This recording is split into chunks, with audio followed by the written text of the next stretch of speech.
Championship 2013 is well up and running by now. Already a couple of big counties have come a cropper in their provincial campaigns. And this afternoon again, some of the biggest names in football put their reputations on the line.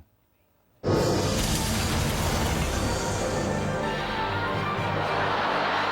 in there to Murphy. Great shot, great goal. Cavanagh's got a great chance. Wonderful score. And another one for Donaghy. Kerry can do no wrong. Oh, wonderful dummy from Stephen O'Neill. This will be an amazing point. This is an amazing point. And Lacey can seal it here, and probably has. Cooper for Kerry. Oh, brilliant!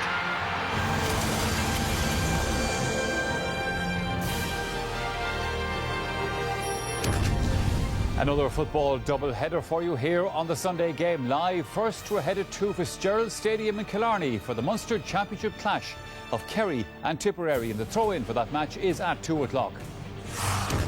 Then we're off to Ballybofey, where the All-Ireland champions Donegal begin the defence of their title against the National League finalist Tyrone, and that game has a start time of 4 o'clock. Yeah, well, Donegal have openly acknowledged that they have been focusing on this game for some time. Now, will they prove that their indifferent to league form was just a warm-up for this crunch match? Well, to discuss all of that, I'm joined in studio this week by Joe Brolly and Colin Rourke. Gentlemen, you are welcome.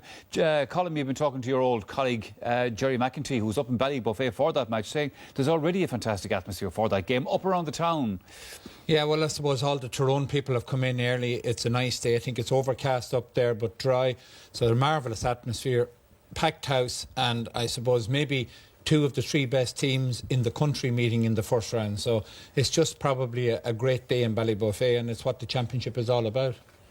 Sean Kavanagh of Tyrone has been talking during the week in the newspapers, Joe, about the referee. He wants the referee and the officials to be sort of on their guard today, looking at off-the-ball incidents. So what's that telling us about the match? Well, that's just propaganda. You know, I mean, the idea that, you know, the Tyrone have clean hands when it comes to, you know, the more cynical arts in the game is preposterous. I mean, the reality is that, you know, they are fully attuned to these things and taught many of us tricks that we hadn't seen before in the last 10 years. And so I think there's no doubt that, you know, today, a friend of mine rang me on the way down and he said, I wonder, could this be the first scoreless draw in the history of the GAA? And I mean, obviously that's an exaggeration, but there's no doubt that the game is going to be, I think, probably one of the most negative yet one of the most fascinating games that we've ever seen. And the atmosphere in the north is fever pitch for this. I mean, I can't recall anything like this since before we played down in 1994.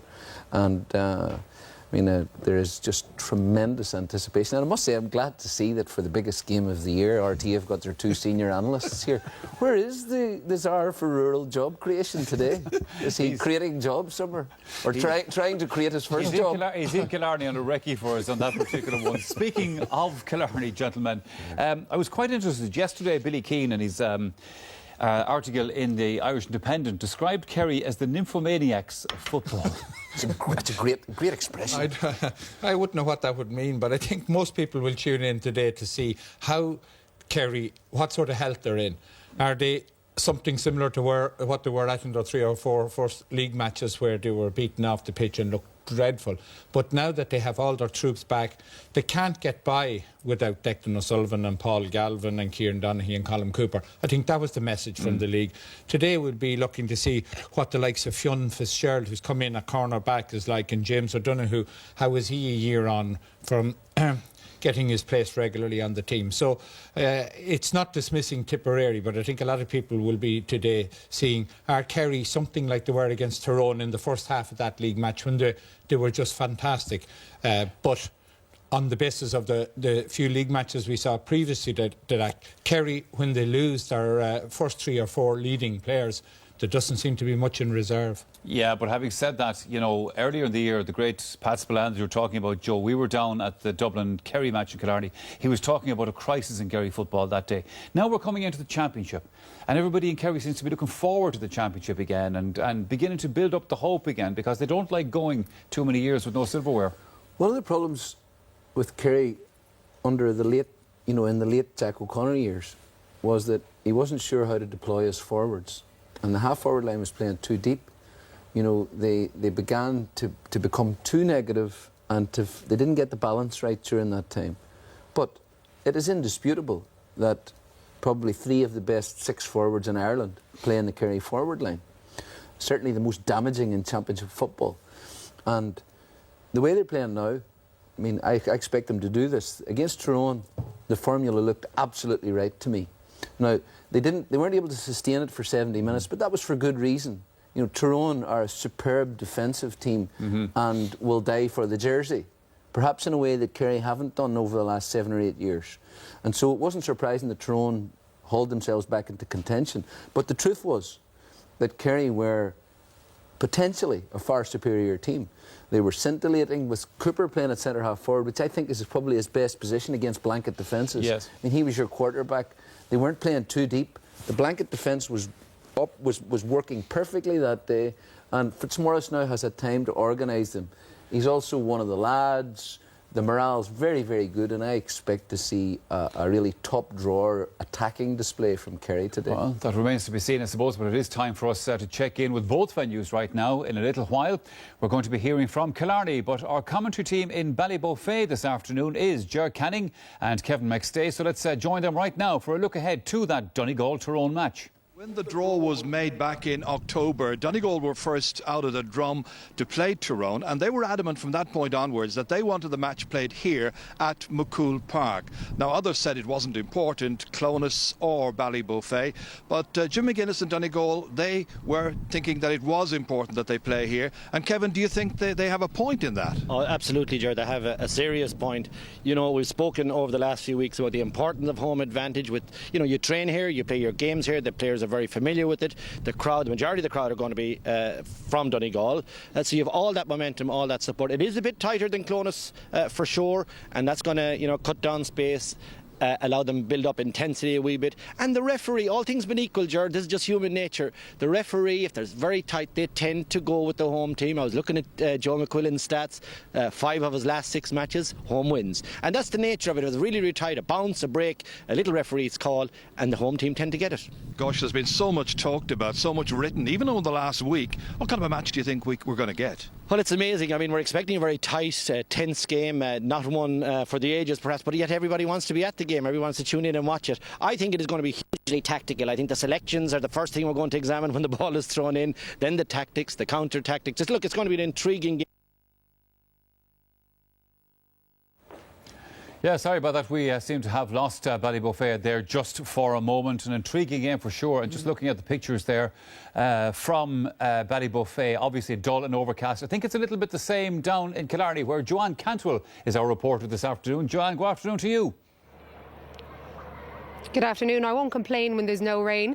Now, in 3 weeks' time, a Kerry man will attempt to scupper the hopes of one of the big favourites for this year's All-Ireland when his Roscommon side take on Mayo. But for 5 years, John Avens gave his heart and soul to Tipperary football. So, John, you're in the best position to tell us about the development.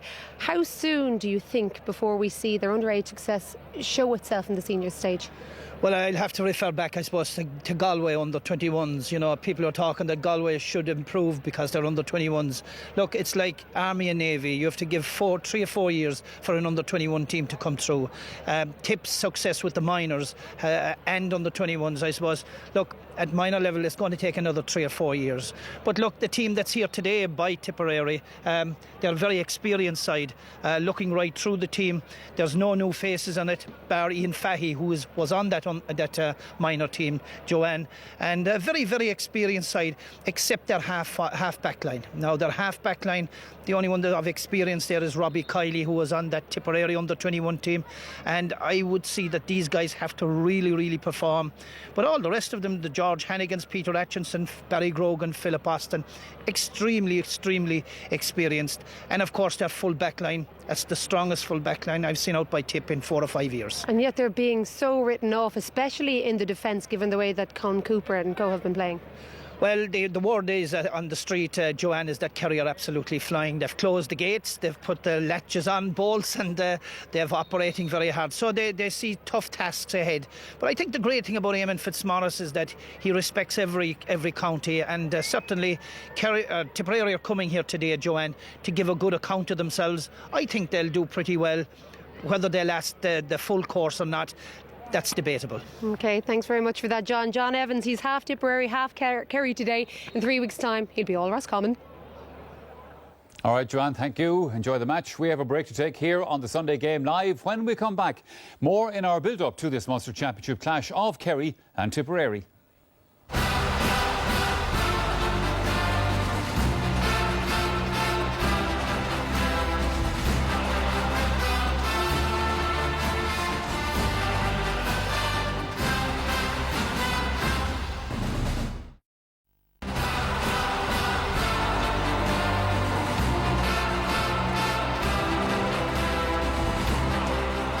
Fitzgerald Stadium in Killarney is the venue for our first live game of the afternoon, the meeting of Kerry and Tipperary. The home side may be well ahead in the championship statistics in Munster, but their supporters will be looking for proof today that their team have genuine championship ambitions this summer.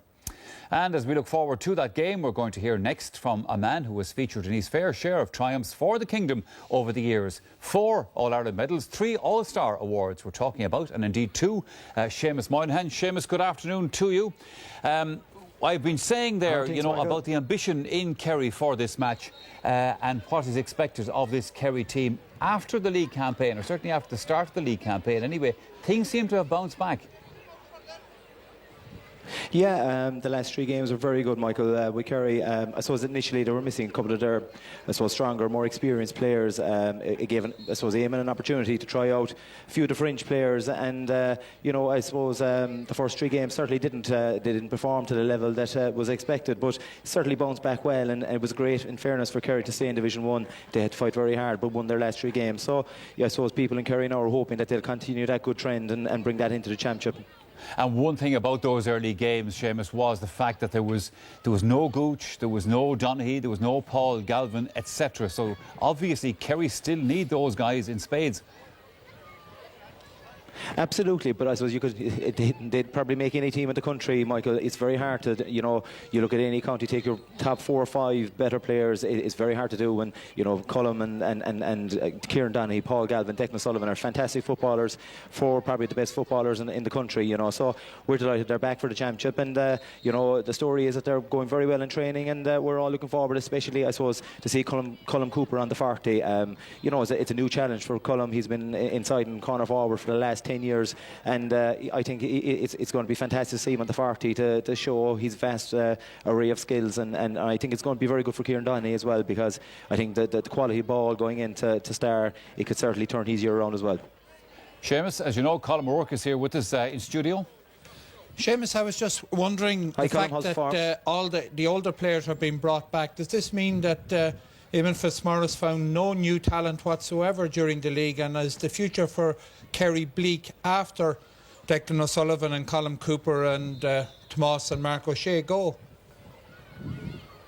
Yeah, I suppose, Colin, if there was positive out of the league, certainly Johnny Buckley was certainly a great find, and had a fantastic league, and I suppose he's been rewarded today, being playing in the middle of the field. Fionn didn't get too much league time, Fionn Fitzgerald, but his selection probably cornerback is a big surprise. I suppose Shane Enright is injured, but the story going is that he's flying in training, going very well, and an experienced player, has played a lot of football with Crokes, and a well-able player. So I'm looking forward to seeing Fionn playing, and Johnny Buckley obviously is great. They're getting their 2 starters this year today, and Peter Crowley, number 7 as well, obviously has got a bit of time play as well. So there is a bit of you've James Donoghue as well in the corner. So I suppose Eamon is certainly using a couple of the younger players, and even though the first 3 games didn't go well, Colm, it still gave Eamon an opportunity to look at the league and to see what was out there. And at the end of the day, you're still going to go back with tried and tested players, especially when they're playing well. As I said earlier, the likes of Colm Cooper and Starr and Paul Galvin, Declan Sullivan are great forwards, and we will need them in the championship going forward. All right, Seamus, it's good to talk to you, good to hear from you. That's Seamus Moynihan down at Fitzgerald Stadium in Killarney, but it's time for us to hear from the rival managers now. It is indeed a big day for Eamon Fitzmaurice. His first championship game in charge of Kerry, and trying to outdo him in the Tipperary camp is Peter Creedon, and they have been talking to Joanne Cantwell. Eamon, you've done it as a player, as a selector. What's it like now getting ready for championship as a manager? Yeah, we're looking forward to the game, Joanne. We've been waiting. We've had a long break since the end of the league, since that game above in Oma against Tyrone. So we're just looking forward to getting stuck into it now at this stage. Are we going to see a different style of football from Kerry today from what we're used to? I don't think there's going to be that much of a difference. No, we're going out and we'll have to see how the game develops, and we'll take it from there then. They gave you a bit of a fright last year. Is that something you've been reminding the players of all week? I think the lads knew themselves last year, maybe gone up to Thurles, that they weren't as tuned in as they could have been, and there was definitely aspects of the performance that were sloppy, but you don't really know until the game starts, but we're hoping that we'll be a bit more slick today. Peter, you gave them a good scare last year. How do you think your Tipperary side is now? Have they developed since 12 months ago? Well, we've put a lot of work into our fitness over the last 12 months, so I think we arrived to Killarney a fitter team than last year, and we're looking forward to the game. Do you think that that's one of the key places where you missed out last year, that you weren't fit enough? Well, I suppose, to play a Division 1 team, you really have to work hard in getting your levels of fitness up, and that's probably a 2 or 3 year operation, and this year we focused all through January and February on getting our fitness levels up so that we could be in peak condition to meet Kerry today on the 26th. Is it difficult to know what to expect from this Kerry team after what happened with them during the league? Well, I suppose last year I don't think Kerry played particularly well, and we're under no illusions. If Kerry bring their A game, we're going to be under serious pressure. But look, it's a match. We go out, give our best, and all the players have to play to their potential, and we see what happens after that. What do you think about you being so written off by the bookies? Well, I suppose the bookies are very, really wrong. It's a Division 1 versus 4 battle. The results of the weekend would tend to show that there might be a gap opening up between the 2 divisions. But look, it's any given Sunday, anything can happen. All right, that's what the managers have to say about it. But now let's see how they have lined up their teams for this afternoon's game. Let's head over to our commentator in Killarney to hear from Dara Maloney. Dara, it was, of course, behind closed doors for the last couple of weeks down in Kerry. It's all out in the open today. And one of the big questions is the role of Gooch today in that half-forward line. Yeah, absolutely. You've been talking about it there in studio, and indeed with Seamus here in Fitzgerald Stadium. We wonder how that's going to go. We have a fair idea how it will go, such as the talent of the man. But I suppose there are questions about Kerry and what they will bring to this match today, because, as you've said, they have closed these training sessions. It's caused a little bit of a stir here in Kerry, because for years people were used to just walking up to Fitzgerald Stadium and going in and having a look at the team train ahead of big matches. But that is not the case this year. We are told that the players wanted it that way, and every other county doing that as well. So that's what Kerry have now. Let's have a look at the 2 teams, and we'll start with Kerry. Just one newcomer on their side. Brendan Keeley begins another campaign as number 1. He continues to develop into a top goalkeeper. Fionn Fitzgerald has been mentioned here as well, the new face at left corner back. Plenty of action in the McGrath Cup. Some in the league. He gets his chance with Shane Enright injured. Left half-back Peter Crowley is seen as the natural successor to Tomás O'Shea, who today extends his appearances record on the other wing to 84. Johnny Buckley starts his first championship match at midfield. Many had him down as Kerry's best player in the league campaign, and the positioning of Colm Cooper, the Gooch at centre forward, a source of great debate, but he was superb in the first half of the Tyrone match. He's the captain today, with Owen Brosnan not quite match fit at this time. And Kieran Donaghy didn't start this game last year. He was dropped for going to the Champions League final, but by all accounts is fitter than ever and thriving with the Gooch pulling the strings out the field. Now here's Tipperary. They last beat Kerry in the Championship in 1928. Paul Fitzgerald, he'll be 36 in October. He starts another campaign in goal for Tip. John Coughlin, a newcomer in defence. His brother Hugh is on the bench. He's in his first year with the footballers, having been on the Tip senior hurling panel. Alan Campbell back on the team at wing back. He missed the league through injury. His return a major boost to Tipperary. They experimented somewhat during the league with the midfield pairing. Peter Cregan has now settled on these two. Robbie Costigan, one of them, he's a past winner of the Interprovincial Championship with the Munster. The other championship newcomer on the team, Ian Fahey, part of the 2011 All-Ireland minor winning team. He's still only 19 years of age. And full forward Barry Grogan spent a year in the States last year. He's back with Tipperary and has had a really good league campaign. He today is ready for the challenge of Kerry. And Michael, we're almost ready to go here. Join us for throw-in just before 2. We will, Dara. Final thought from the lads here in studio first. Looking through that Kerry team, Joe, no matter what you say about their league form, etc., that's still a fairly formidable outfit. Oh, it's a, there's no, well, that goes without saying. When you've got players like Tomás O'Shea, the Rolls Royce of wing backs for the last sort of 12 years, and forwards of the calibre that they have. They can play football and they're kingdom men and they've got a tradition and everything else, so they're always ready to rock. And taking Cooper out, about Donaghy and his role in it. Well, I was just going to make the point that taking Cooper out from the claustrophobia of the modern blanket defence is a good idea, because he's been in there almost impossible to hit and making no headway, and just getting more and more frustrated in games. So centre half forward will definitely give him more room. And against Tyrone, he looked like Joe Montana. He just looked like the peerless quarterback that he can be. Donaghy, whenever he plays with humility and focus, is the most frightening forward in championship football. For 2 or 3 years he has been distracted and he has been catty and talking back to the ref and complaining and whinging, but whenever he focuses, as I expect him to do under Fitzmaurice, he is a fearsome bit of work at championship level. I'm not sure that any forward in the modern era has scored more in All-Ireland finals from play than Donaghy has, so that's a mark of him. Let's talk a little bit, Colin, about this Tipperary team, because obviously so much of the focus is on Kerry. But this team last year, I saw them a couple of times last year. They played some nice football. They won 3 championship matches last year in the qualifiers.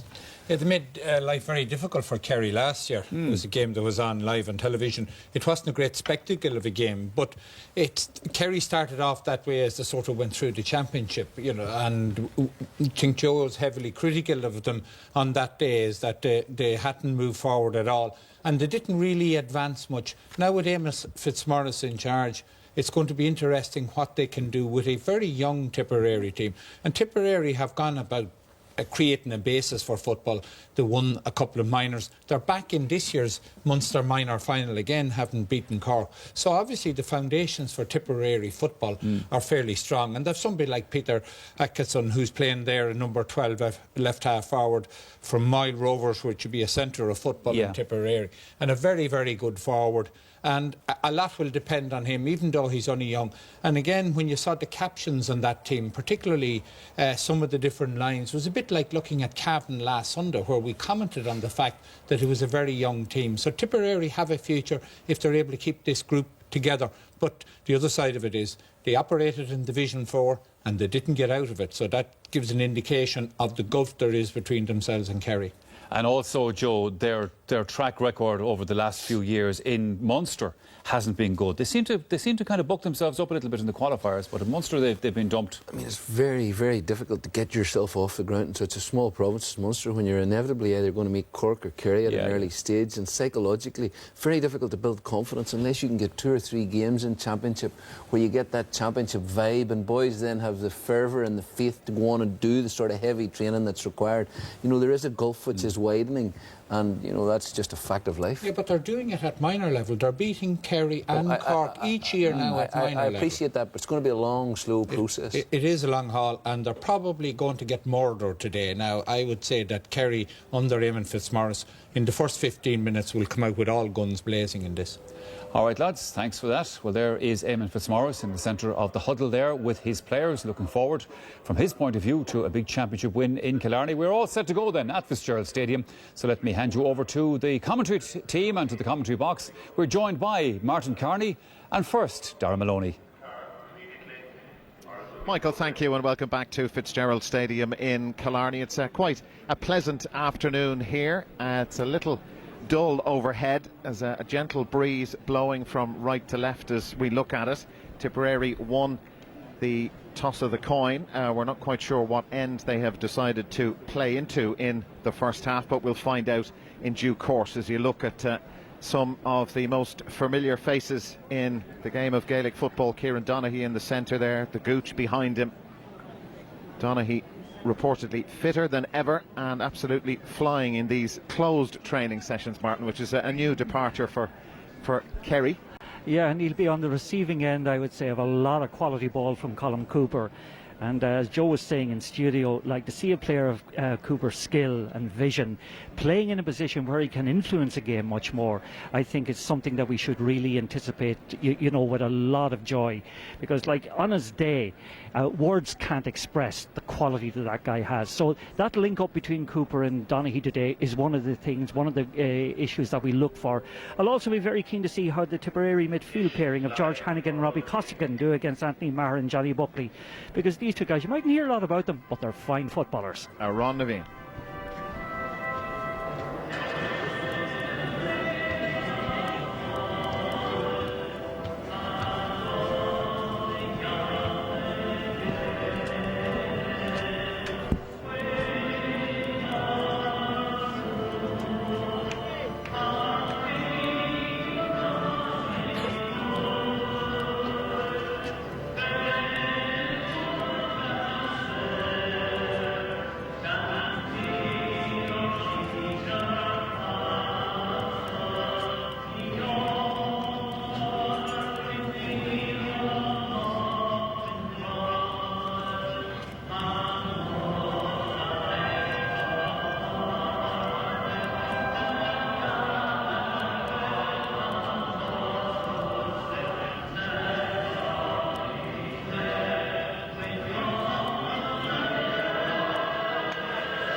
Difficult to judge the crowd here at Fitzgerald Stadium in Killarney, but it's healthy enough.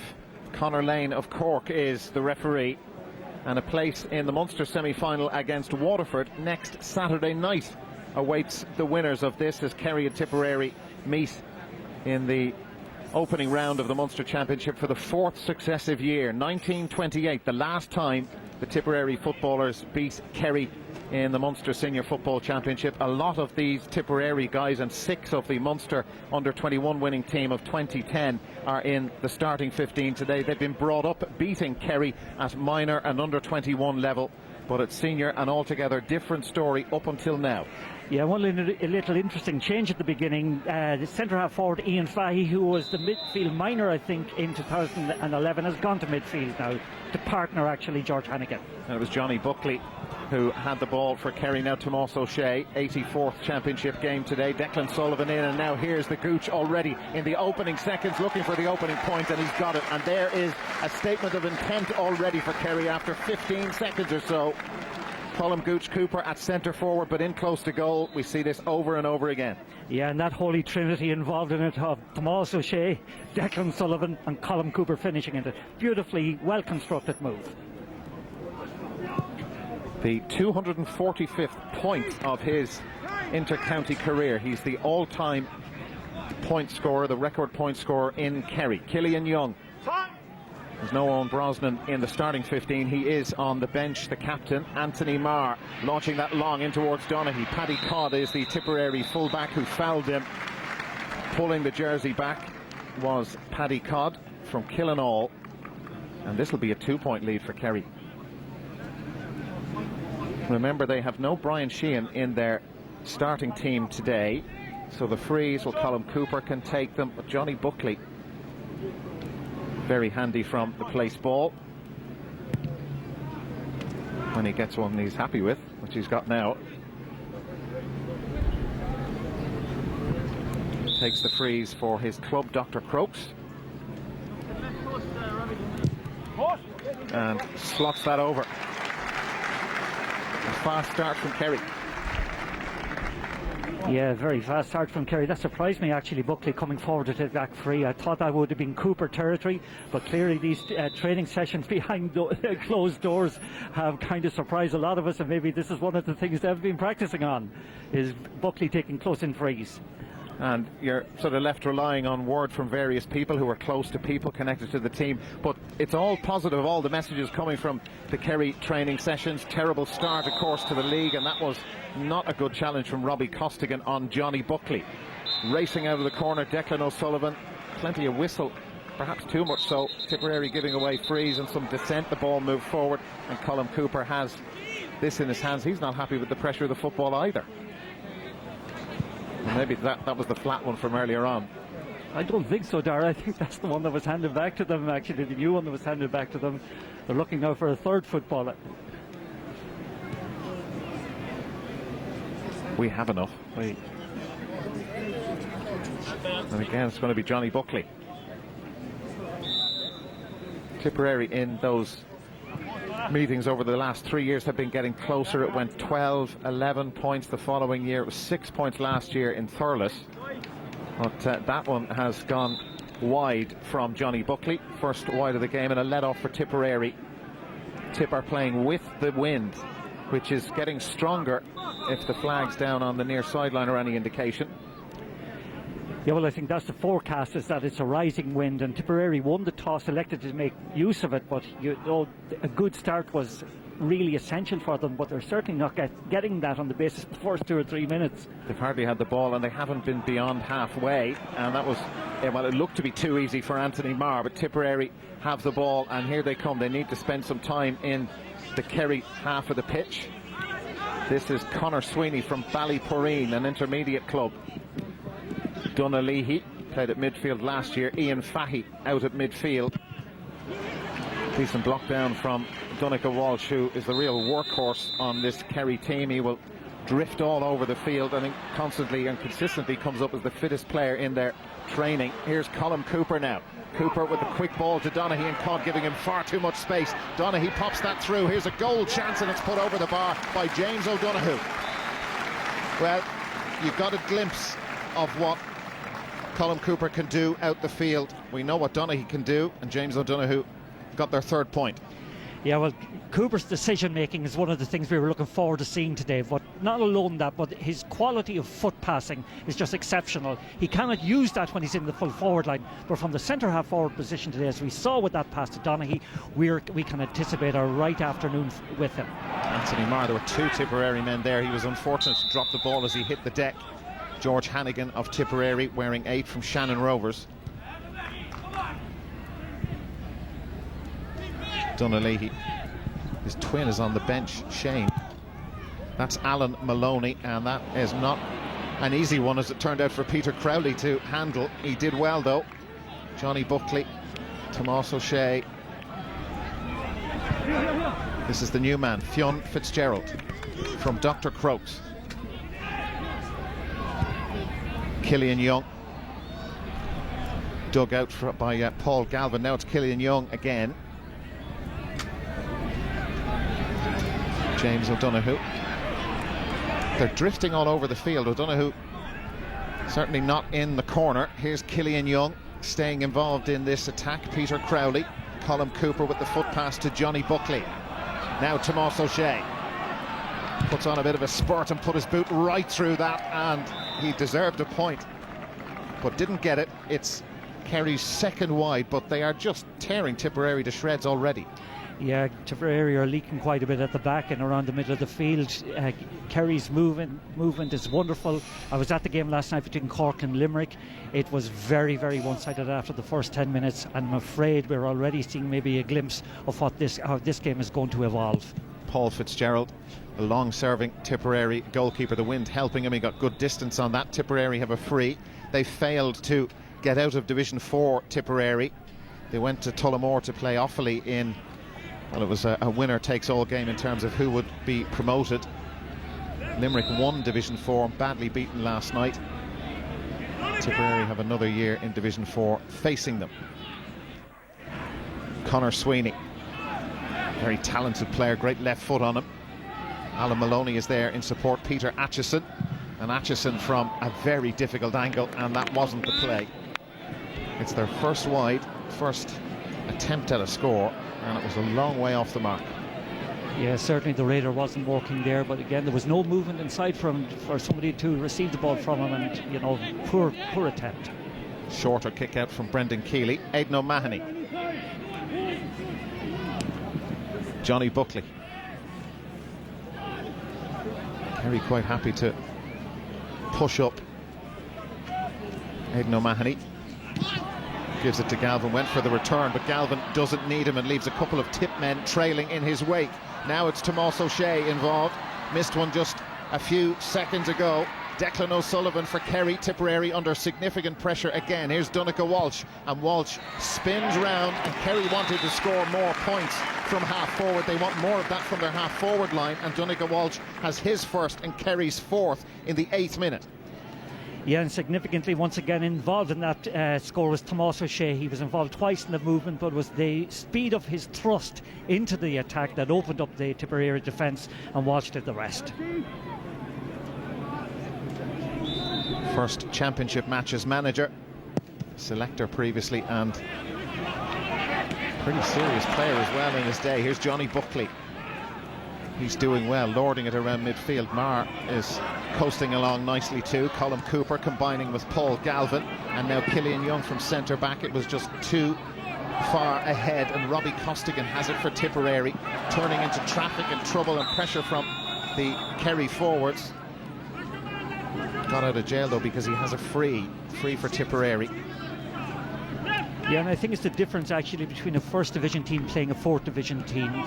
You know, the first division teams just do things that little bit sharper and that little bit quicker. Tipperary are just delaying with the ball, delaying letting the ball through, and as a consequence Kerry are able to cover up easily. Conor Sweeney been told to take him on, has to go back for help from Peter Atchison. Alan Maloney. Kieran MacDonald, considered to be their best man marker, but the defence under huge pressure. George Hannigan. Hannigan. No. Second wide. Having to shoot from a good distance out as well. Yeah, he's having to shoot from a distance out, and I just mentioned that the throw-in that actually Ian Fahey had gone to midfield, but I notice now he's gone into full forward where he's been marked by Aidan O'Mahony. But if a player of that quality is in there, he needs quick ball being sent into him in order to exploit his qualities. Big gap down the middle for Killian Young to try and exploit. That got away from him though, and Tipperary have it. Peter Atchison and Barry Grogan. Tipperary full forward playing in the corner forward position, and a free in from a very comfortable position for whoever takes the free for Tipperary. Could be Barry Grogan. Maloney takes them, and Conor Sweeney also. This should be Tipperary's first point, and it's badly needed. And it's Barry Grogan. Spent a year in New York. Played well in the league. And over it goes, so Tipperary open their Munster Championship account in the 11th minute. Yeah, and Barry Grogan, I suppose, when you look at the National League there, I think he scored something like 2 goals and 30 points during the league. Probably the most effective score taker. And interestingly, again, takes his place kicks from the ground. Anthony Marr getting that ahead of George Hannigan. Paul Galvin. Donncha Walsh. Again, the referee penalises a Tipperary man for something that happened before the ball arrived there. Good defending from Kieran MacDonald of Tipperary. They will have to take encouragement from the fact that they've got their first point. Can they build on it? Kerry have had it pretty much all their own way in the opening 10 minutes. Donagh Leahy for Barry Grogan. Behind him is Mark O'Shea. Wide. Yeah, and it's very difficult for Barry Grogan. He's been marked by probably one of the best man markers in the country, of Mark O'Shea. When the ball came through to him that time, even if he got the ball, there was no support in his vicinity to give it to. Tipperary are intent on maybe trying to lock up around the middle of the field in their half-back line, but they have very little presence up in their forward line. Kerry today hoping to add another year onto an 18-year unbeaten home record in the championship. It began back in 1997. That record has come against 8 different counties and it covers 24 games, the longest unbeaten home championship record in the country. Barry Grogan popping up in his own half-back line. Kieran MacDonald, Alan Maloney.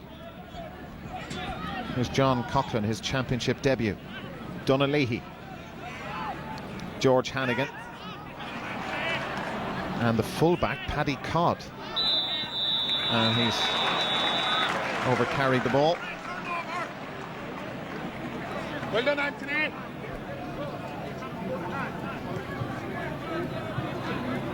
Well, the Tipperary defender's been dragged all over the place. You saw that with Paddy Codd out in his own half-back line. Now James O'Donoghue trying to exploit a lot of space and really should have done better. He's put that one wide, so that's Kerry's third wide. They lead by 4 points to 1.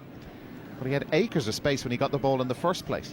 Yeah, but the Kerry forwards are drawing the Tipperary defence all over the place. Very few players are playing in the positions that they were assigned to. I notice now that Paddy Codd is actually marking, I think it is Paul Galvin. Yeah. But maybe he was following Galvin out that time, but certainly left a lot of space in front of his goals. Paul Fitzgerald won a Munster minor title in 1995. He'll be 36 later this year. Colm Cooper just fires that in to Declan O'Sullivan, who had a couple of yards on Kieran MacDonald. Peter Crowley was an option, but now it goes back to Colm Cooper, and he's 2 to pick from, and he's selected Tomás O'Shea. Johnny Buckley is ahead of him. Tipperary with plenty of players back to try and bottle up this Kerry attack, and he's been done for overcarrying. Paul Galvin. Yes, on typical indecision that time from Paul Galvin. You could say good pressure being exerted by Philip Austin, but the Kerry attack that time didn't know where they were going, which is surprising, when you consider the way they started. Tipperary's right half-back Robbie Kiley. Now Ian Fahy hops off Kerry man Aidan O'Mahony. Or was it the other way around? And that's a loose hand pass, and now Paul Galvin returns the favour towards Ian Fahy. Out helping him is Philip Austin, who missed the entire league campaign because of injury, just like the wing-back Alan Campbell. Now that's for Barry Grogan, but out in front of him was Mark O'Shea. Paul Galvin, open road in front of the Kerry right half forward. Leading by 4 points to 1, and time to pick out Donnacha Walsh, who just let that hit him in the chest. Hit the floor as well. James O'Donoghue. Tipperary fullback's just not tight enough. That was John Coughlin. Now it's Kieran Donaghy. Haven't seen him in the last few minutes, and James O'Donoghue missed one earlier, but makes no mistake that time. And a lovely team score. Started all the way back with Mark O'Shea getting in front of Barry Grogan. This was the result. Yeah, lovely team score, it must be said. A wonderful little exchange of passes. Little 1-2 between Donaghy and James O'Donoghue that time. James O'Donoghue backed himself. Good left-footed strike over the bar. But that was incisive and a very decisive score. There's Peter Creedon watching the first half from high up in the stand. It won't have made pretty viewing for him so far.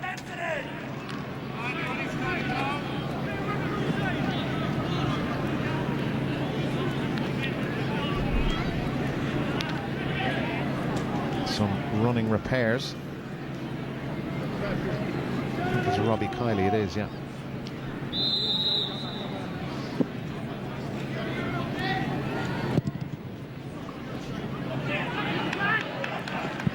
Hung up nicely, and it's George Hannigan who lets it move quickly to Peter Acheson, who is very, very quick, but so is Tomás O'Shea behind him, but can't get close enough to him, and did just enough to put him off for the moment. Acheson. And there is great defending from Tomás O'Shea. Never give up in inverted commas. And then there's a bit of a flashpoint afterwards as you watch this replay. Lots of players involved in just some silly stuff. Yes, silly stuff. A little bit of bumping cars going on there, fellas, bumping into one another. I don't think there's any fists thrown in fury or, in any threatening kind of a way. I don't know what it was all about. It was a very good piece of defending by Tomás O'Shea. Got back at Barry Grogan and did the direct thing, did the simple thing of getting it out of play, getting it away from the danger area.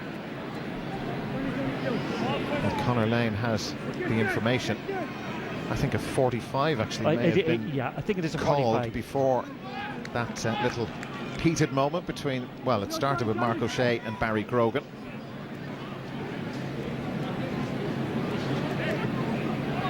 And it's finished with those two.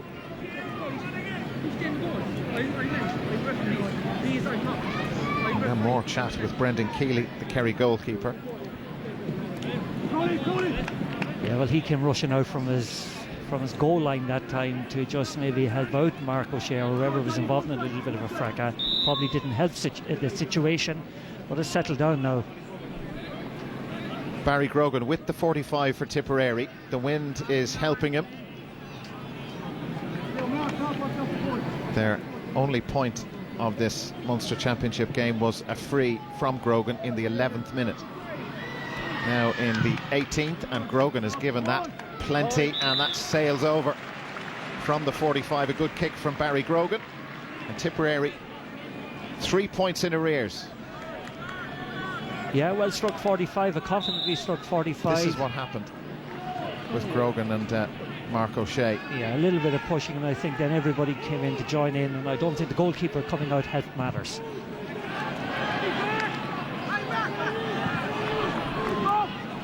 Tomas O'Shea for Kerry. Donncha Walsh. Killian Young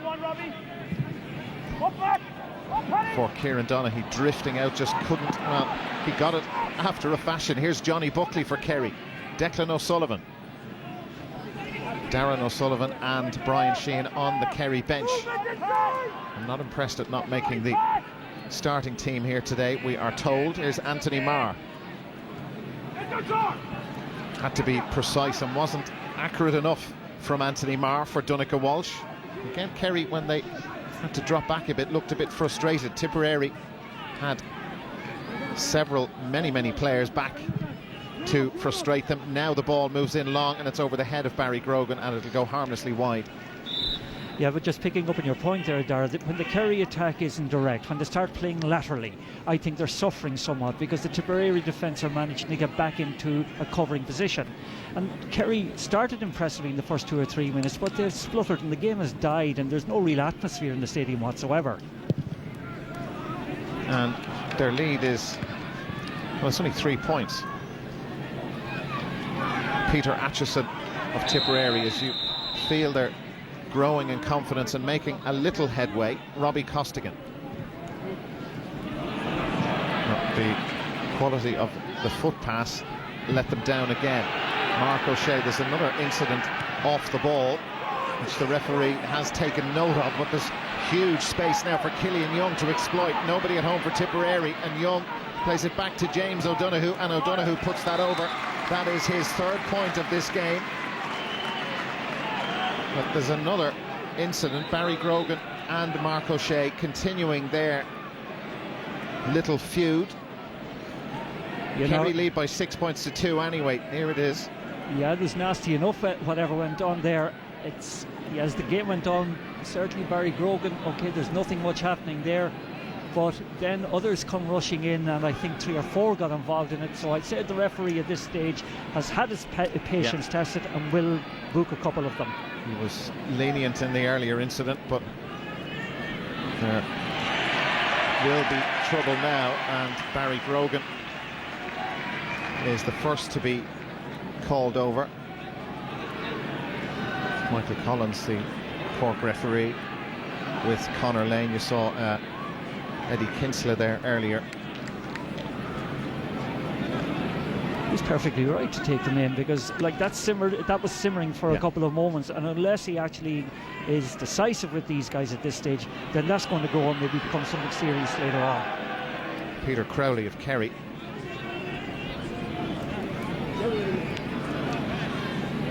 So a yellow apiece.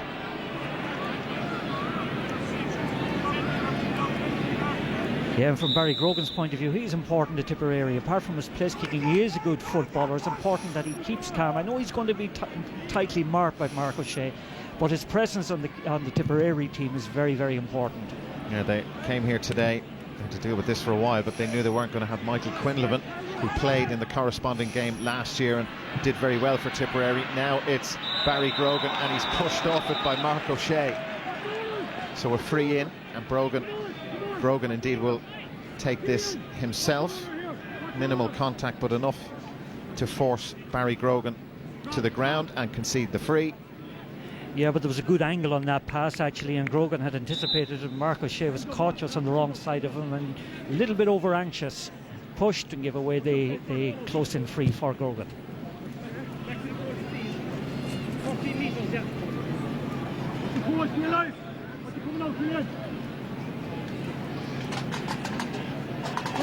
For his and Tipperary's third point. Didn't clear the bar by much, but it didn't need to. 3 points the gap again. Yeah, but considering now you have 22 minutes gone, and considering the fact that after 4 minutes it looked, after 7 minutes, as if Kerry were going to go on a scoring spree. Like, Tipperary have done very well to just, get themselves back in the contest. Yeah, inside the first, 8 minutes, it was 4 points to no score. Kerry had scored after 15 seconds of the match. With Tipperary gaining ground. Killian Young of Kerry.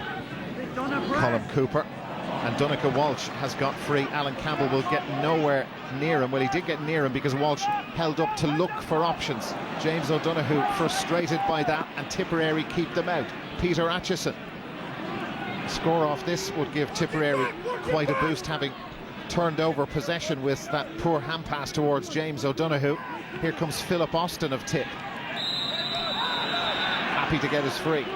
Lucky to get his free that time. He was well crowded out by the Kerry defenders. I felt he had overcarried the ball, and lucky enough that time. Again, Grogan was looking for the 1-against-1 with Mark O'Shea, but the ball didn't come into him.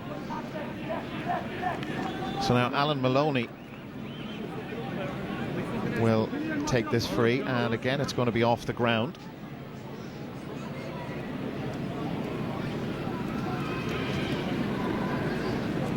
Maloney, one of those 6 players from that Munster under-21 team of 3 years ago, to bring them back to within 2. Wind at his back, and Maloney has put it wide, and missing it on his near side as well. It was not good from Tipperary's point of view. Yeah, they need to take all of those opportunities, in particular from free kicks. But just going back to the Kerry attack again, Cooper is the one player when he gets the ball. He isn't solo running it, he isn't dinking too much with it, he's allowing the ball to move on from him, and he's opening up the defence. It's the other lads that are dilly-dallying on it, and as a consequence they're running into trouble. You saw that in that last attack with Donncha Walsh, where he let Alan Campbell come back at him. Still a bit of niggle in this, Paul. An accident. Yeah, it's an accident. It's niggly. It's an unsatisfactory kind of a game so far. There's a little bit of tetchiness out there. Things are not going well for either sets of players at the moment. Kerry are frustrated by the blanket defence that Tipperary have put up, and Tipperary are frustrated insofar as they're not getting enough out of the forward line. Sean Fitzgerald lets that go to Aidan O'Mahony. That attacking instinct always there. Kieran Donaghy. James O'Donoghue was available for him. Donaghy looks for help, gets it from Donncha Walsh, took it into the tackle and the challenge of George Hannigan. 3 tipmen around him did well to release the ball fairly to Kieran Donaghy. But here they are again, having to go back with Tipperary's defensive screen set up, and it's up to Kerry to find a way through. Aidan O'Mahony, Conor Sweeney dragging out of him a bit now. It's Anthony Marr, and Marr has put that over. Popped up as the extra man. 7 points to 3. Their first score in 6 minutes. Yeah, lovely elegant sidestep here as he just evades the tackle. Doesn't take the solo run, just shoots it directly over the bar. But it's that run through the middle occasionally that we see from Kerry players that is causing the problem. One of the strange things about today is the atmosphere. There isn't any. Oh, there's none. It's funereal here, and there's actually. A good crowd. Yep. It's not small by any means. Johnny Buckley of Kerry. Tomas O'Shea. Donncha Walsh given too much space by Alan Campbell. He's drifting and causing Tipperary serious issues. Walsh has got 1 already. We'll have to wait a bit longer for number 2 as Paul Fitzgerald claims that for Tipperary. Robbie Costigan. A push on Peter Atchison. Gives Tip the free. Donaghy.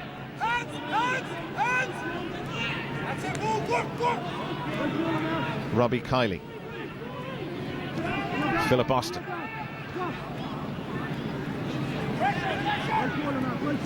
Well, he was urging John Coughlin on, and Coughlin, the right corner back, wouldn't be noted for his point scoring ability.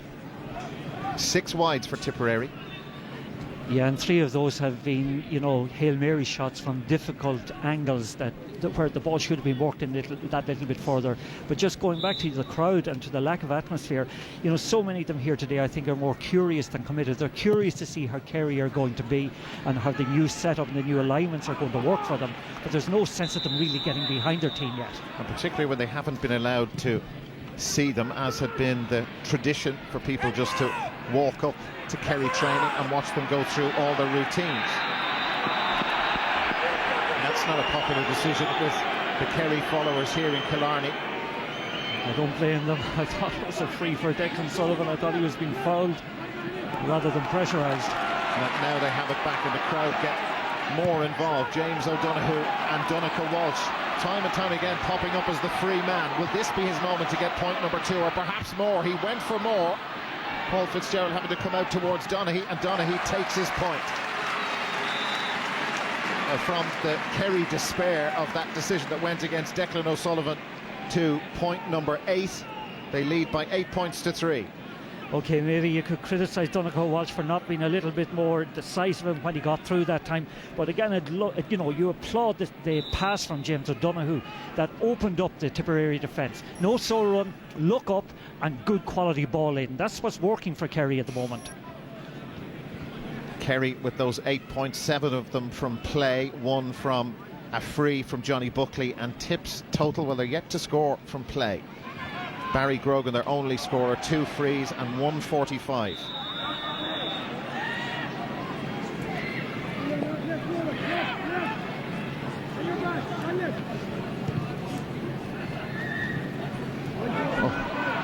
Donaghy taking his eye off it. Robbie Kiley.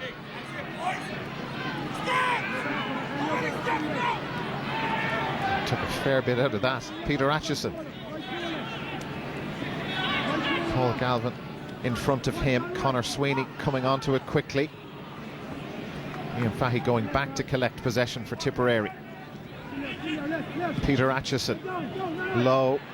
But Mark O'Shea, his positioning was clever. Killian Young over the right shoulder of Declan O'Sullivan, and O'Sullivan, his glance and expression and the few words aimed towards Mark O'Shea tell you all you need to know about that pass.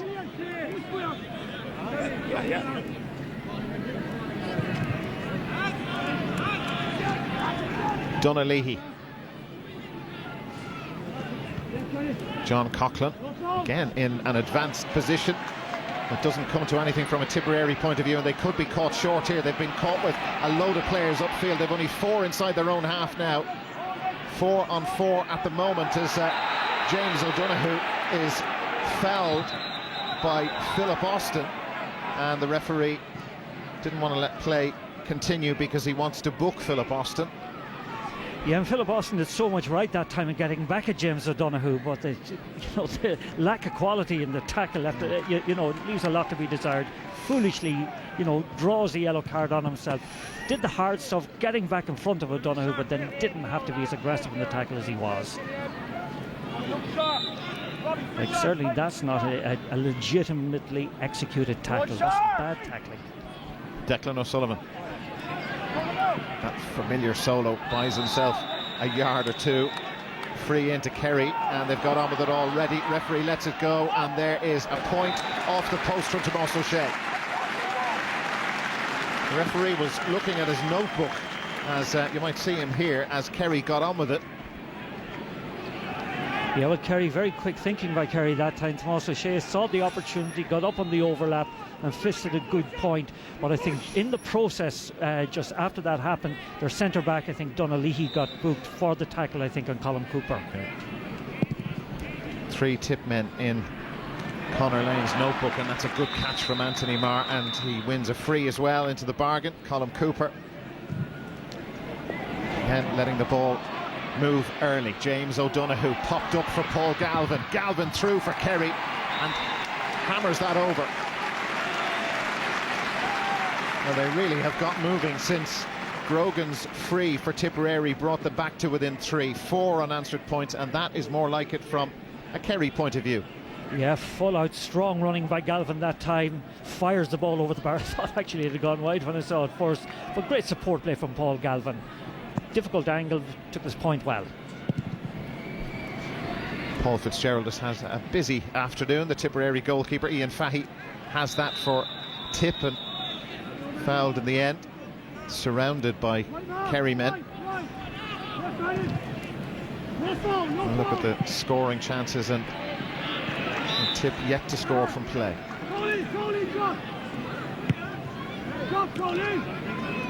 Robbie Kiley blocked down by Kieran Donaghy. Set up nicely for Peter Crowley of Kerry, and now here's Colm Cooper. Pops it forward into space from Tomás O'Shea, and Cooper was knocked off it, I think, by Ian Fahy. He glances towards the referee, Donncha Walsh, who takes no action for the moment. Here's Colm Cooper again. It's just gone away from James O'Donoghue. A let off for Tipperary.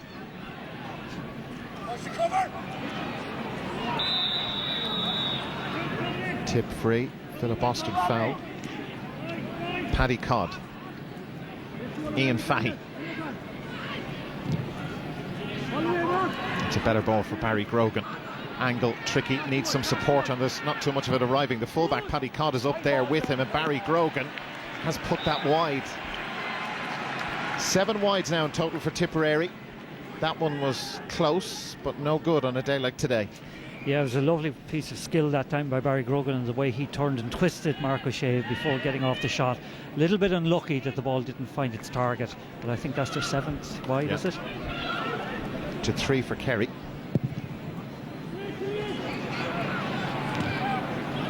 George Hannigan losing out to Anthony Marr, who's secured some good ball for Kerry in midfield. Donncha Walsh, they're just not able to cope with him. Paul Galvin again bursting onto it at speed, tail up, confidence up, white flag up for Kerry. 11 points to 3. He's got the last 2 in a row, and they're showing now.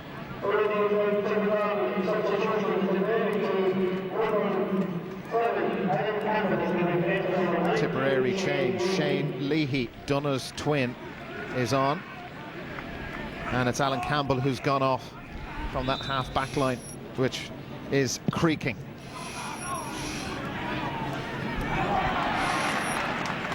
Anthony Marr again for Kerry. Paul Galvin. Killian Young. John Coughlin is under that awkward way he fell to the ground. Kieran MacDonald, 2 minutes at the end of this first half to be added on at Fitzgerald Stadium in Killarney. Alan Maloney.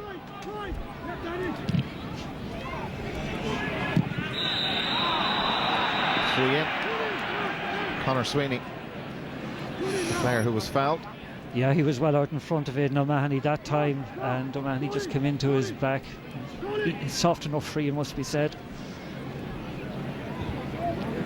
But isn't it interesting too with Kerry, Dara, that in matches that they win, very often they just slip over the horizon all of a sudden. You know, they're within touching distance of their opponents. The next thing they put on a necklace of points, and all of a sudden they're gone out of sight, and that's what's happening at the moment. Well, there's 5 points in a row come in a 9-minute spell, and this is Conor Sweeney to try and stem that tide, which he's done. So their 4 points have all been from frees. 7 points down.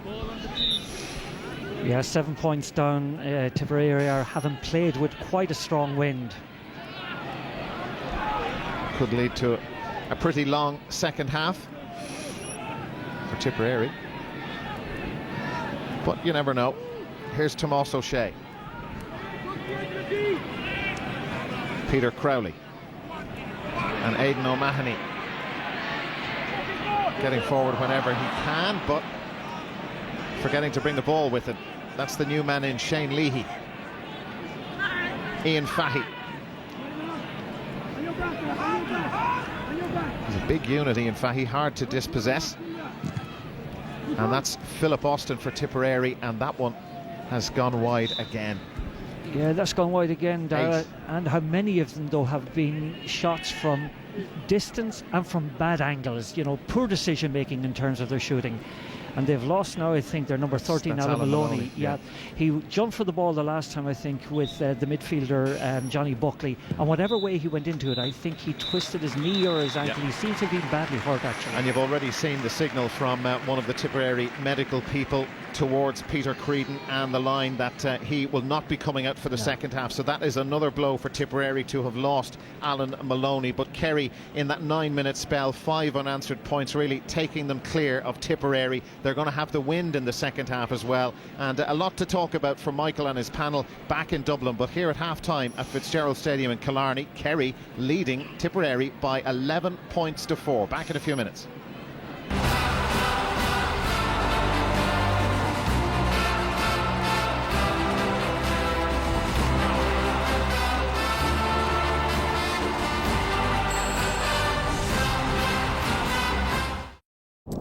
Half-time at Fitzgerald Stadium in Killarney. A reminder that Kerry are leading Tipperary 11 points to 4. Joe Brolly and Colm O'Rourke here with me in the studio. Colm, for this game to have any spark, really Tip needed to have gone to Fitzgerald Stadium and sort of gotten into the game in a bit of a dander, but that hasn't happened. And the whole thing is just kind of sort of ambling along, if you like. Well, I thought it was a fantastic first half of football. I think people are being highly critical. I think we should give the benefit of the doubt. There's far too much negativity around about the game.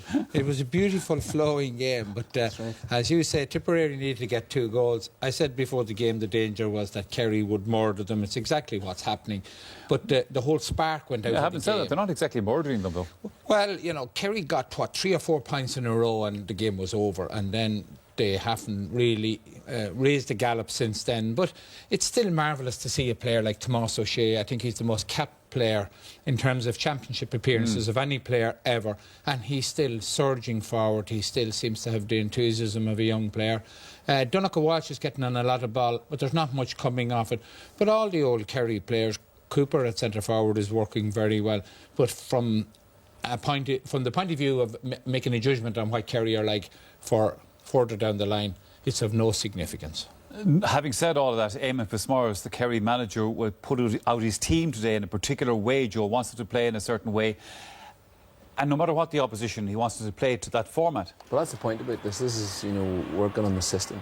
And their blanket defence has worked very well. They're getting back in numbers into the right positions. Tipperary haven't created anything and haven't scored from play. Should be very satisfied with that side of it. But the big issue when you're playing like that is to get the scores and be able to score freely in the manner of Donegal, Tyrone, Dublin, who are all playing a similar blanket defence. And from that perspective, he will be unhappy. I mean, the ball isn't going in quickly enough over the top. Only Cooper's moving the ball long and accurately the way it ought to be.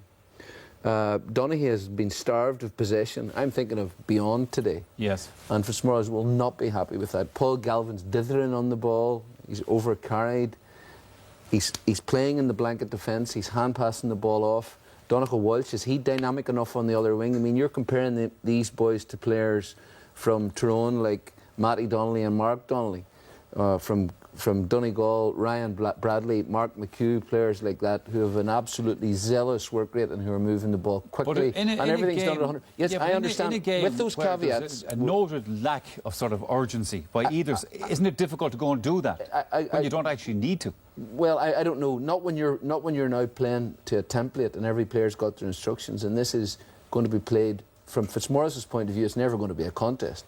I mean, this is a template for what they for going forward. That's exactly the same template that they had last year. It's exactly the same template as every team. With the greatest respect, it's not. It's the same as every team is doing in the moment. It may be, but the question is to get it right. And what I'm saying is that today, every team withdraws their half-forward line. Every team wants to break out of defence quickly. Yeah. The problem for Kerry, compared to, say, Matty Donnelly and Mark Donnelly for Tyrone, is they may not have the pace of some of those other That's the teams. point I'm making. There's definitely, Galvin has lost a yard of pace. He makes up for it with cunning ability around the field. But when it gets to Croke Park in, say, August All-Ireland quarter-final or All-Ireland semi-final, where Kerry are going to be, the worry is that the older Kerry players, like Declan O'Sullivan, like Paul Galvin, haven't got the pace to get from defence to attack quickly enough, or as quick as some of the other teams. Let's have a look at some of the scores that Kerry did get, Colin, because when they do move the ball and take their scores, I mean, there is a kind of an intrinsic skill, obviously, a natural ability that is always going to be there in a Kerry player. Well, they're beautiful, balanced footballers, and every time one of them gets it, there's always support. Tomás O'Shea rampaging forward, and they always have players at hand. Donnacha Walsh just kicked a couple of nice points. He probably has handled the ball more often than any other player on the field because he has a fantastic work rate and he's very, very mobile. The problem with him is, you know, when he gets the ball, oftentimes he doesn't use it very well, particularly when it comes to scoring. James O'Donoghue has pace. Again, linking up well with Donaghy and kicks a great point off his left foot. James O'Donoghue is playing with the right sort of vigour and pace, and he's got the stamina, you know, to play the sort of game that's required. I mean, the point that Colin was making was exactly the point that I was making. You know, that when they get see, in a different way. No, but what you do is you just take the point and you just change the words around a wee bit. But well, I think before the end of half time. You know, the point about Kerry is that you assess them according to where they want to be, and there is definitely a problem there in that engine room area because, you know, Cooper needs to get on the ball, and he's going to work very well in this system because he can give a beautiful pass and he can give it quickly. But I'm saying that where they need to get the ball moved to quickly, it's not being moved there quickly enough, and Kieran Donaghy remains underemployed because if you've got Cooper playing deep, coming forward, moving the ball along, both Cooper and Donaghy's plan, the plan is to get those boys centrally involved, to bring others into the game, which they're very good at doing. But if you're holding on to the ball too long, you're not getting out of your defence at sufficient pace, that's not going to happen. And another thing that's not going to happen is that those surging runs that Tomás O'Shea is making time after time, if the ball's not going forward quickly, he's not going to get on the end of the on the end of the move, because that means the ball's got to go to Donaghy or go to Cooper in there. He then plays it out to O'Shea. Then the whole defence is broken wide open. Things are happening far too slowly. All right, OK, time for a break here on the Sunday Game Live. The second half of Kerry and Tipperary coming up right after that.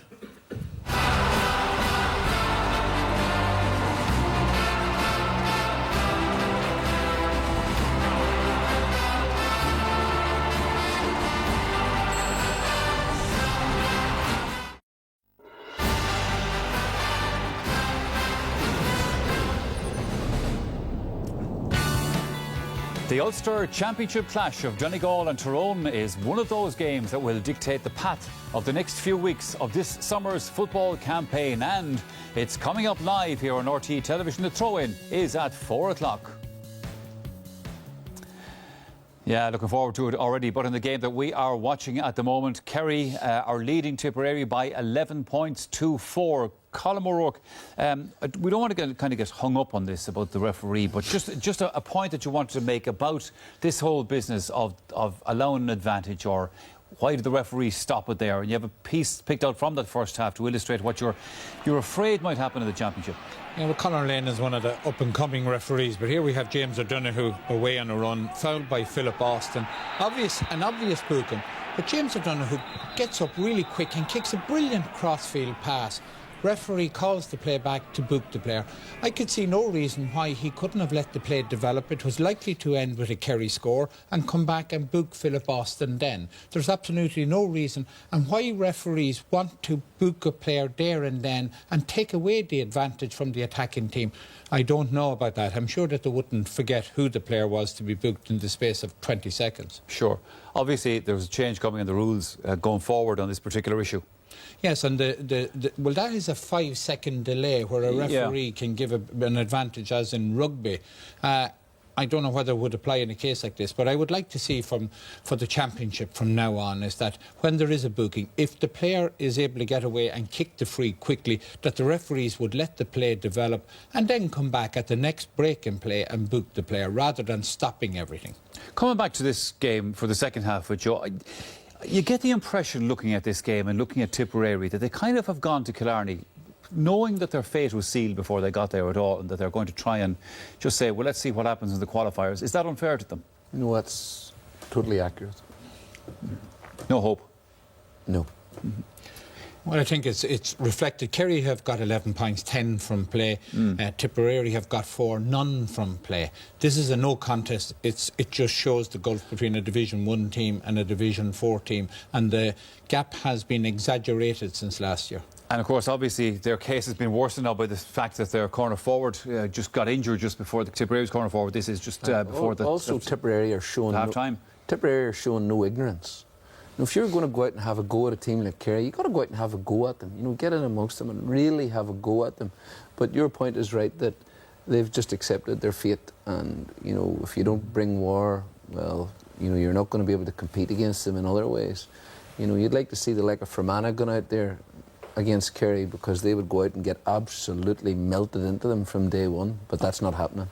All right, teams out on the pitch in Killarney for the second half. No changes on the Kerry team, I gather, but let's hear more about that from our commentary team there. And just to remind you once again, they are Darren Maloney and Martin Carney.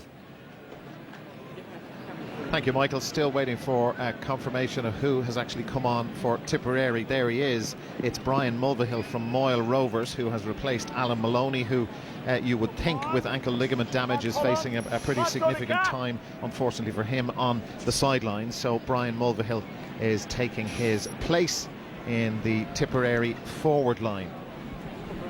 So the referee just waiting for everybody to take their places in dugouts, etc., right around Fitzgerald Stadium in Killarney. Kerry with a very healthy advantage by 11 points to 4. There's another change on Tipperary. Aldo Matassa is on. Oh, they have actually made another change, excuse us. Brian Mulvihill has come on for Robbie Kiley, so 22 for 5. And it is Aldo Matassa who has replaced Alan Maloney, the injured Alan Maloney. So now you were up to date with those 2 Tipperary changes for the start of the second half. Remember, Kerry will have the aid of a strengthening breeze as this second half begins. And there's a free already. I haven't seen a free count, but there have been far too many, and whatever flow that's been in the game at times has not been helped by a lot of niggly stuff off the ball. Philip Austin knocked off the ball legally by Peter Crowley. Here's Donncha Walsh, who saw a lot of possession for Kerry during the first half, particularly in the last 15 minutes when Kerry did serious damage to Tipperary. Colm Cooper, lovely pass again up towards James O'Donoghue. He has pace, and there you see it. Fitzgerald has to come out, buried in the back of the net from James O'Donoghue. A brilliant start to the second half for James O'Donoghue of Kerry, and some real daylight. There was plenty there, but now it's really significant. 1-11 to 4. Lovely finish this was. Yeah, and a significance, the move started actually with the wing forward Donncha Walsh. The quality of his pass to Cooper was top drawer, and similarly Cooper's ball through to James O'Donoghue was sublime, and the finish, well, it was pretty good as well. Here they come again. Johnny Buckley can't make it stick with Paul Galvin. James O'Donoghue, 1-3 he scored in this match for Kerry. The only member of their front 8 who hasn't scored is Declan O'Sullivan. It's Shane Leahy wearing number 19. Tipperary 3. Yeah, the boys were talking about Donncha Walsh and his influence of the game so far, but that pass that he gave to Cooper was wonderful insofar as there was 3 Tipperary guys around Cooper at the time, but yet he managed to winkle Cooper out with the quality of the ball, and as a result the goal was the final result of the move. Winkle, I like that. Well, they were type of shoes we used to wear many years ago. I don't know if it's the correct use of words, but anyway. Picker. Brendan Keeley for Kerry. Look at the space given to Donncha Walsh. Peter Crowley. James O'Donoghue, the man of the moment, helped by Declan O'Sullivan. Paul Galvin, it could be in for more than just a... Oh, no. Well, he was going for the point. It ended up in the back of the net. Yeah. Nobody touched it going in, so you cannot score goal with a closed fist like that. Yeah. But it's interesting, it was with his left fist, he took it, he was rather nonchalant with it. Yeah. I feel if he'd taken it with his right fist, which I imagine is the stronger one, he would have got his point. Still 1-11-4. Ian Fahey punched out of his grip by Johnny Buckley. Here's Fahey again. The All-Ireland semi-final against Roscommon, the minor semi-final in 2011. He ended up getting sent off, but his performance that day was pretty scintillating. They need more of that. Aldo Matassa just forced backwards towards John Coughlin, and involved again Matassa. Here's Peter Atchison, gets away from Donncha Walsh.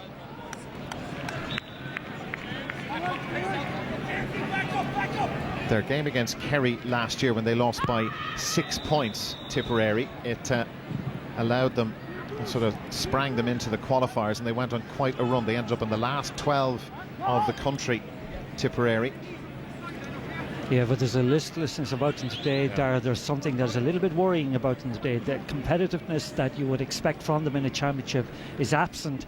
And maybe, okay, some of the more influential players, I think, are missing in this game, but there's a real absence of sparkle. It's been disappointing. Elementary error from the sideline brought about the throw ball, but Tipperary can make nothing from it.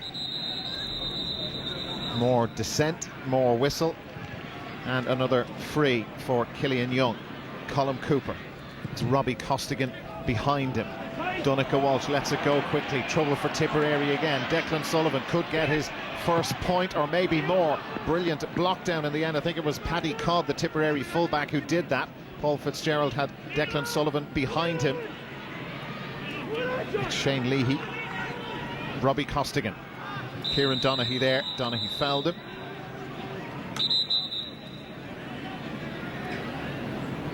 And here's this chance again, and the block from Codd. Yeah, I thought Declan should have taken his point there, but he allowed the defence to get back at him. Maybe that, in a sense, sums up his day. Like, he's the only Kerry forward not to have scored. He hasn't got on the ball an awful lot, to be fair, even though he's working very hard.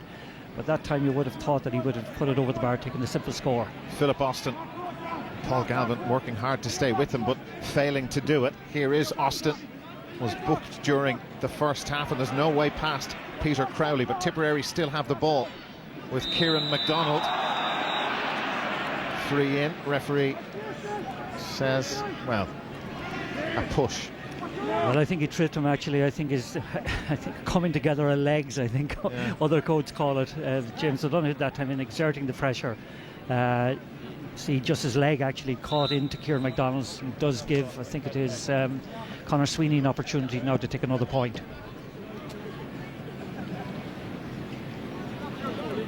Yeah, he got their last one, their fourth, towards the end of the first half. Yet to score from play.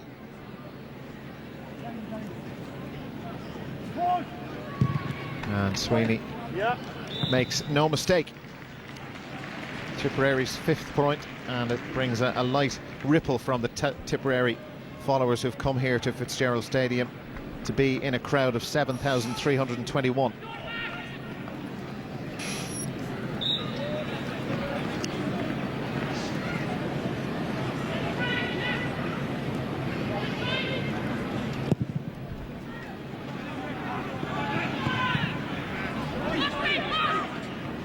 Tipperary winning the Kerry kick-out. Philip Austin. It's a real live wire, and he has some help from Aldo Matassa, the Tipperary substitute. Peter Crowley there in front of him. He can't go anywhere. The ball squirts out the back, and it's picked up by the new man in the Kerry defence, the debutant Fionn Fitzgerald. Didn't feature all that much in the league. It was the McGrath Cup that he made an impression on Eamon Fitzmaurice. Shane Leahy. Conor Sweeney has to be careful. He had Colm Cooper behind him. Peter Atchison fired into the corner towards Barry Grogan. 3 place kicks he converted during the first half. George Hannigan of Tipperary. Philip Austin. And Austin slots over their first point from play. 2 in a row for Tipperary. And Philip Austin with their first point from play in the 43rd minute. Yeah, and in fairness to Philip Austin, he's been the hardest working forward. He has been involved twice in that move, got on his left foot and shot over a good point. It's taken him all this time though to get a point from play.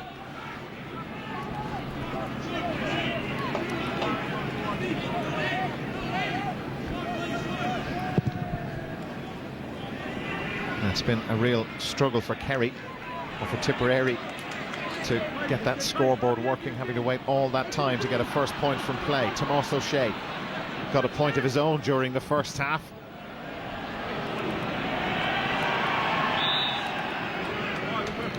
Didn't hit the mark with that one. Fourth wide. Fourth wide, and I noticed actually, I think it's James O'Donoghue just asking that the ball would be kind of, that the direction of the attack would be reversed, and the crossfield ball would be given into them instead, because Donaghy had made a good run to the opposite side that time, but Tomás backed himself on his left foot and is apologising there for it. Brian Sheehan, you got a glimpse of him warming up over in front of the stand in Fitzgerald Stadium, very anxious to come on. Anthony Marr. James O'Donoghue.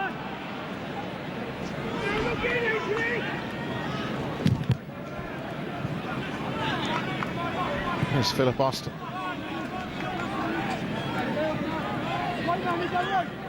Declan O'Sullivan working hard in front of him. Austin taking a fair bit out of it, waiting for support. He's got it from Kieran MacDonald. The left cornerback just hands off Peter Crowley, and they just can't stop scoring at the moment. 3 in a row. Second from play. And up to 7 points now, and much better from Tipperary. Yeah, much better from them. That time Kieran MacDonald all the way up from the back. Again, I suppose benefits from the hard work that Philip Austin put in the first place, but good score by Kieran MacDonald. Very fine footballer. James O'Donoghue. Donncha Walsh colliding with George Hannigan, free to Kerry. Well, those 3 unanswered points from Tipperary bring about a reaction from Kerry. You would think so. Brilliant from Kieran Donaghy. Paddy Codd just taken out of the game. Donncha Walsh with a goal chance, but he couldn't get the ball after him. Oh, and a brilliant save. Wonderful save from Paul Fitzgerald. Donncha Walsh, it appears his hands had let him down, or appeared his hands had let him down, but Paul Fitzgerald, brilliant stop. Well, certainly he belies his stature there, and the way he was, in an agile manner, able to get back and tip that around the corner, because that was clever, very clever from Donncha Walsh. He knew exactly what he was doing. He was trying to lob him, but great anticipation by Paul Fitzgerald to touch that around the post. Great goalkeeping. His nickname, and it gives away his age, is Cracker, after Robbie Coltrane. It was a cracker of a save. Certainly was. Johnny Buckley with the 45 for Kerry. Wind assisted. Oh, off the post, and first to react for Tipperary was Shane Leahy, and they've been let off the hook. Conor Sweeney.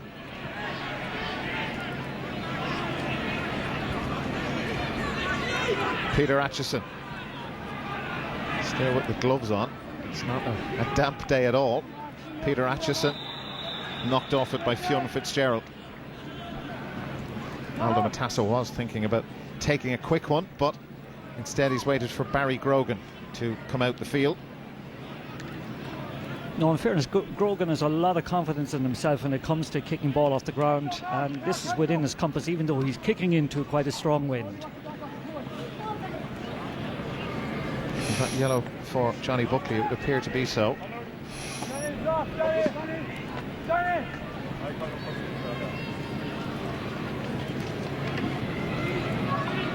Grogan has had help spreading the scoring around, with Conor Sweeney and Philip Austin and Kieran MacDonald getting involved. He kicked 3 place balls in the first half. The wind much more difficult in the second half, and it just hung up in front of the post. Fionn Fitzgerald, Aidan O'Mahony.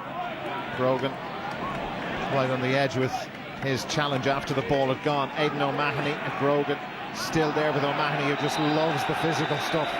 Will do that all day and all evening, and he's got a free. Well, certainly he enjoyed that. He went through a couple of tackles there, let them know he was around. That's certainly an old dog for the hard road, but I think Barry Grogan is in trouble. He's on a yellow card already. and there is the second yellow, and Grogan is gone, and Tipperary's number 14 has been sent off, and they're down to 14.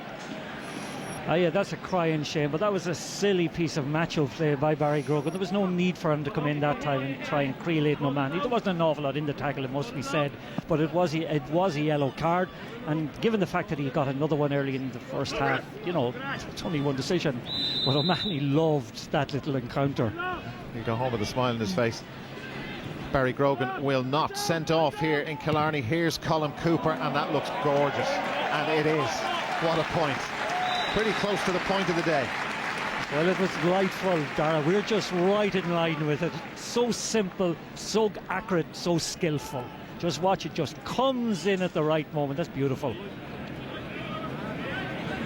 Just to kind of add insult to Tipperary's injury, with Grogan sent off, and Colm Cooper does that.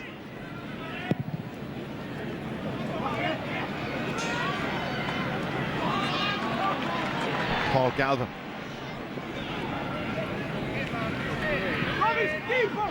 Mark O'Shea letting the ball do the work in towards Kieran Donaghy. Codd did well to stay with the big man, Kieran MacDonald.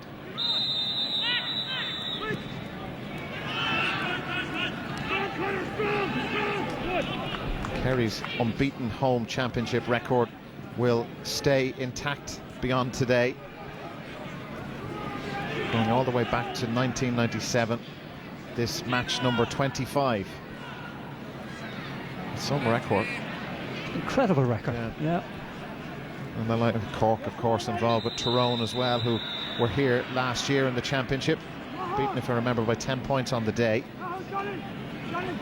Yeah, and I suppose on the day here, it's important now from a Kerry point of view that they keep playing with a little bit of purpose, that they don't allow their standards to drop, because the easy thing to do now is they know they have the game won, is to allow things just go back a gear or two.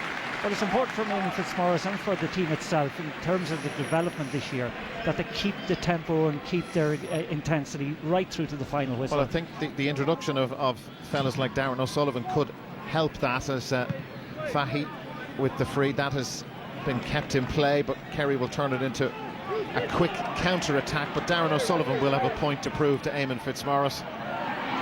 Brian Sheehan will as well if he comes on. O'Sullivan is into the action straight away. He's replaced Donica Walsh. Good defending again from Kieran MacDonald, who scored a point earlier in this second half. Very intelligent footballer, very intelligent guy, and his anticipation that time top class. Kieran Donaghy in bother.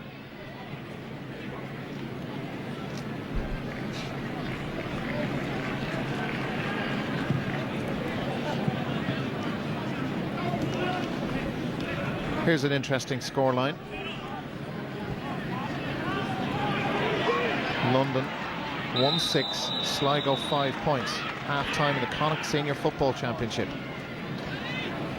Well, I know that over the last couple of years, both Mayo and Galway nearly came a cropper over there. So certainly Sligo today know that they're in for a very difficult second half. Trailing by 4 points. Yeah, it was a shame. Just going back to Kieran MacDonald, you know, sometimes when you're with a less successful county, your talent is hidden under a bushel, so to speak. But this guy has been a great player for a long time. Johnny Buckley's talent is there for all to see, and that has gone over. Well, the word about Kieran MacDonald from Tipperary football people is that he would get on most teams in the country. He was the Munster under-21 winning captain from 2010. Yeah, and amazingly, you know, there's not too many medical students playing Gaelic football at the moment with the amount of study time that has to be given to it, but he plays. Now a big collision in the middle of the field, and Paul Galvin is badly hurt. And is that... Oh, yeah, it's John Coughlin who's gone down very heavily. Yeah, in fairness to Galvin, I thought Galvin came in, he had one foot on the ground, he tried to go shoulder to shoulder, but they met very, very badly, and Coughlin that time took a bad belt on the head. And certainly Galvin has come out of it pretty badly as well. It was a very, very, very bad collision.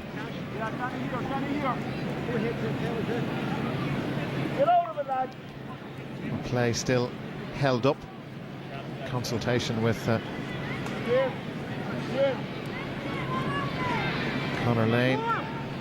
Yeah, I think he came in to execute a big hit on John Coughlin, Galvin did. But he certainly caught him very hard. He did damage to himself as well, but I think Coughlin has taken a right belt on the head that time. Just watch it here. Yeah. Like he tries to go shoulder to shoulder. Their Yeah. heads clash. In fairness, I think he was legitimate. He was perfect. It was a perfectly legitimate tackle to try to execute. I don't think there was any malintent in it. Thankfully, Coughlin seems to be okay, but I think Galvin might come out of this worse. The buggy with the stretcher is out on the pitch as well. Yeah. But, the medics absolutely correctly taking no risks or chances with either player, and Paul Galvin very groggy. John Coughlin just the same, but thankfully both players back on their feet and happy to continue. Now Conor Lane, we saw him having that chat with Michael Collins. And what's going to happen? You can hear the reaction of the Kerry supporters. Well, personally, I don't agree with him getting a booking for that. I think he was perfectly entitled to go in and try and execute that tackle. He had one foot on the ground. It was shoulder to shoulder. Well, you're not alone in feeling that way. A few thousand people down in front of us and more who have exactly the same opinion. There's John Coughlin in possession for Tipperary. Paddy Codd, 113 to 7 points. Kieran Donaghy.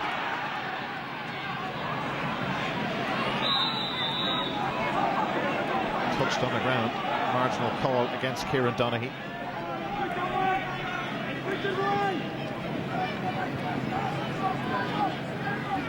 Paddy Codd. Colin Cooper did well to retrieve it. The hand pass wasn't the best one we've seen today. Colin Cooper. Darren O'Sullivan almost had his shirt ripped off him by Conor Sweeney. It's back in place and Kerry back attacking. Now Peter Crowley through. James O'Donoghue, goal chance for Sullivan. And it's Declan O'Sullivan who finally gets his first point of this Munster Championship match. Kerry 114, Tipperary 7. Could have been a goal out of this. Could have been a goal out of it, but a lot of unselfish play in that. Declan O'Sullivan deservedly gets his first score of the game. Brian Sheehan's in. Paul Galvin making way. Yeah, I think that's wise in the Kerry bench to take Paul Galvin off. I think he took quite a bad headshot that time as well for him, just to let things simmer down. And the two very popular players moving in different directions as Paul Galvin goes off and Brian Sheehan comes in.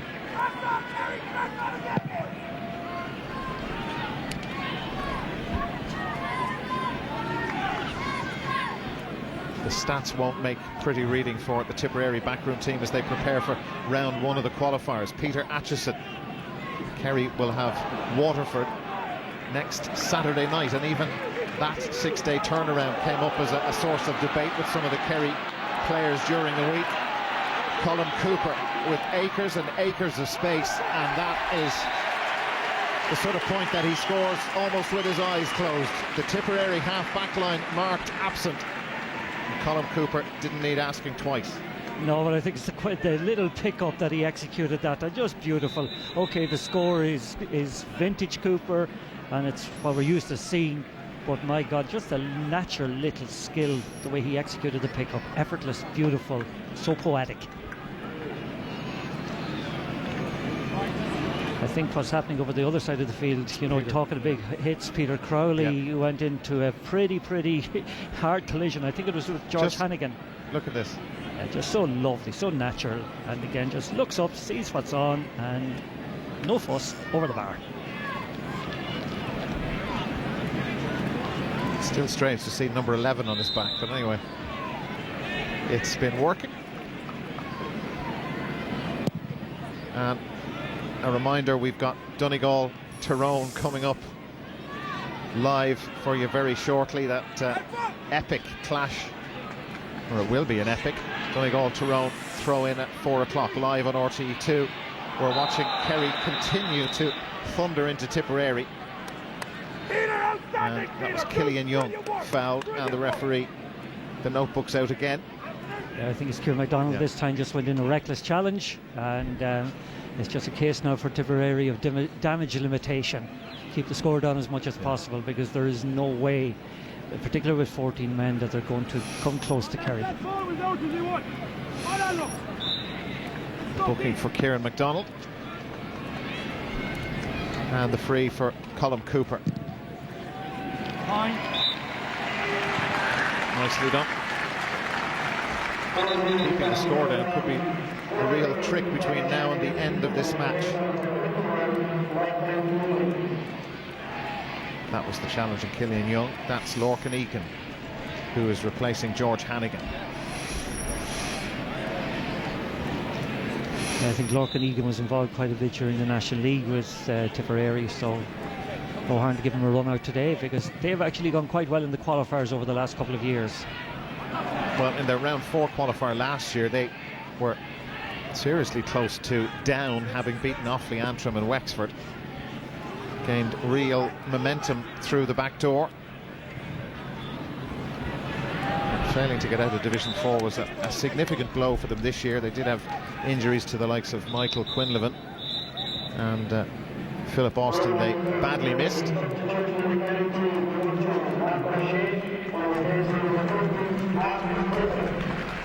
Mark Griffin is on for Mark O'Shea. Griffin, we were told, was close to the starting 15 today from St Michael's, played at fullback and played well for Kerry towards the end of the league campaign when they finished very strongly. That's right, and I think it was his being placed at full back actually in the last 3 or 4 games that actually, you know, give a greater solidity to the Kerry defence. So the Kerry supporters will get to see him in action for the next 10 minutes or so as Tipperary bring Paddy Codd, their fullback, forward. There is Mark Griffin wearing number 20, Anthony Marr.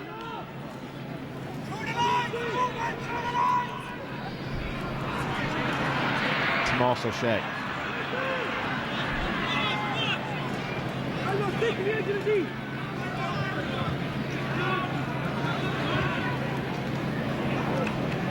Killian Young. Fionn Fitzgerald lets it run for Colm Cooper. Who wouldn't? James O'Donoghue. O'Donoghue has pace to burn, doesn't he? Leaving Tipperary defenders in his wake. He was unlucky. There's pressure on him.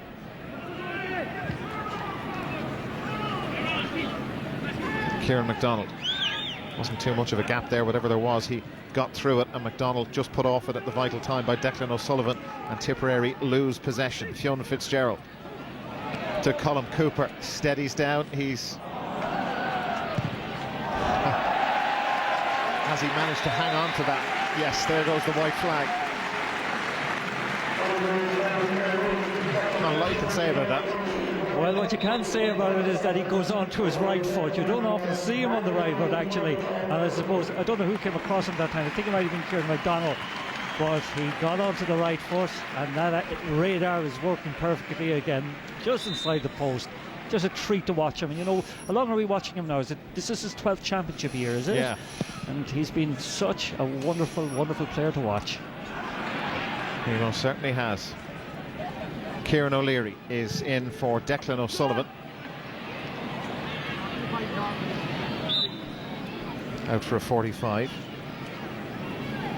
But Martin, the way a couple of the Kerry players commented during the week at some press functions about the way the structure of the Munster Championship, they will be out now next Saturday against Waterford. Then the Munster final doesn't take place until, I think it's the 7th of July, and you have very intense start and then a big gap, and then you've got to go and play, well, what for these guys will be the biggest game of the year. Yeah, but again, next week, with the greatest respect to Waterford, they can still go out and win that maybe in third gear without playing at their best.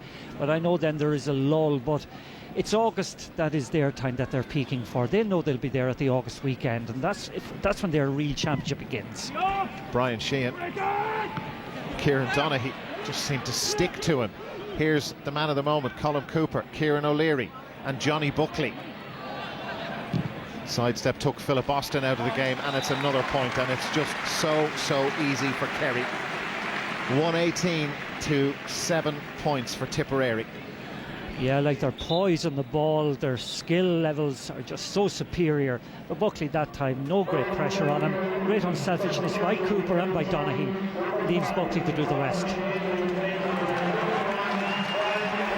Tomas O'Shea getting a huge reception as he goes off an ovation, and Brian Maguire is in wearing number 21. If I was to strike a bum note, Dara, I'd be just disappointed maybe in the link-up between Cooper and Donaghy. Donaghy didn't get on as much ball as I would like to have seen. Oh, here he is. Hello, he heard you. Kieran Donaghy lets it off to Darren O'Sullivan, and a lovely finish from Darren O'Sullivan. We'd all that rehearsed. With a lot of numbers. Lovely goal. Classic Kieran Donaghy. Well, that's the point I was trying to make, actually, is that we hadn't seen any of that in a while. But look at when we did see it, just the unselfishness and just the eye for goal. Lovely goal by Darren. Anything else you want to see, just while we're here? Well, we have great scenery in the background, Darren. 218 to 7 points. A bad day for Tipperary, having been so close to Kerry last year, and in terms of points totals, those gaps had been narrowing. Fourth successive year that these sides have met in the opening round of the Munster Championship. Kieran Donaghy just can do no wrong at the moment in terms of catching the ball. Goes back, he has O'Leary to help him. Killian Young, well, they all want it now, and Tipperary retreating deep into their own half. Johnny Buckley, lovely sidestep for Buckley, goes back for more. Peter Crowley, James O'Donoghue, wide in the end. Yeah, they all want to get in on the act at the moment, but the team play is still of a very, very high quality. And Donaghy on two occasions there, in the last couple of attacks, has been centrally involved. Great vision that time, great unselfishness by Donaghy, and good running, great angle of running by Darren O'Sullivan. But then a moment later too, lovely pass again from Cooper to Donaghy, and it's good to see Donaghy getting on the end of those passes.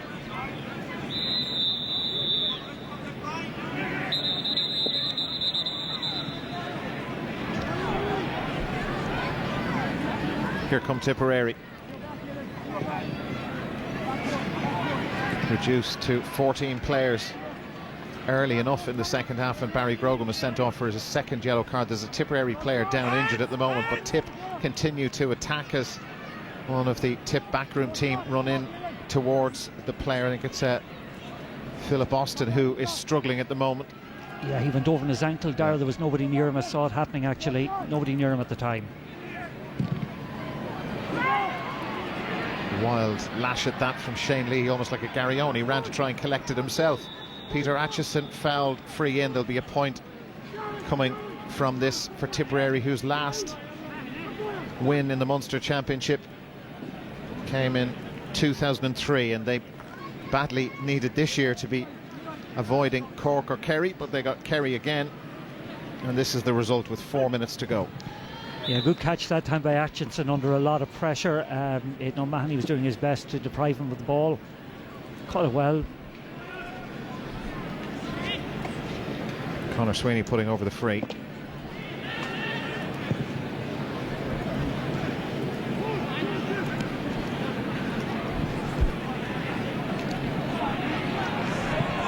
It's their first point since the 9th minute of the second half, and this is Aidan O'Mahony of Kerry. Just been allowed to saunter up Fitzgerald Stadium, and that was John Coughlin who came together with Colm Cooper, and that hurt. That hurt, yeah. That was a foul, actually. That's a bad tackle. That time Cooper was... That's something now, actually. That's one of the things Amos Fitzmaurice won't like seeing happening. Whatever way he caught him that time, he certainly... Cooper felt that. It was John Coughlin.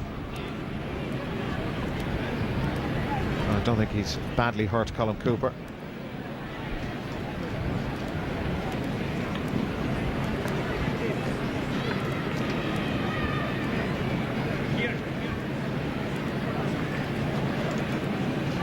Frees have been rare enough for Kerry today. Only 3 of their current total of 218 have come from place balls.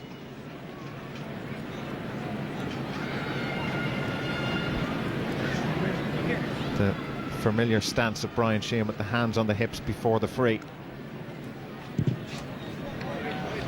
His range finder from earlier on from the other side admittedly didn't help. So, they've been pretty accurate. What's that now? 5 wides. 6 now, 6, sorry. Yeah. No, they'll be very, Kerry will be very happy, I think, with the display of a lot of the players. I've been particularly impressed by Donncha Walsh with the work that he's put into the entire game. But Cooper at times has just been absolutely delightful. And the O'Sheas in the first half in particular, when the game was there to be won and when the game was still to be decided, were very, very impressive as well. Tip substitute Hugh Coughlin involved in this attack. Here's Paddy Codd. And Codd has hit the post, and maybe a goal chance for them. Oh, and it's hit the post again. Peter Atchison just trying to nudge it into that far corner. Brendan Keeley appeared to be beaten, and I think was. You just watch this again. Just comes off the post. That's a good save, actually. I thought he got a touch on it, actually. Might be wrong. Obviously, the umpire thought differently, and he's closer to the scene than we are.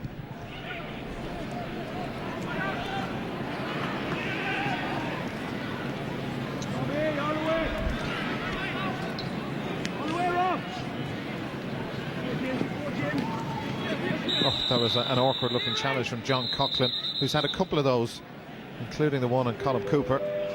And the referee taking action.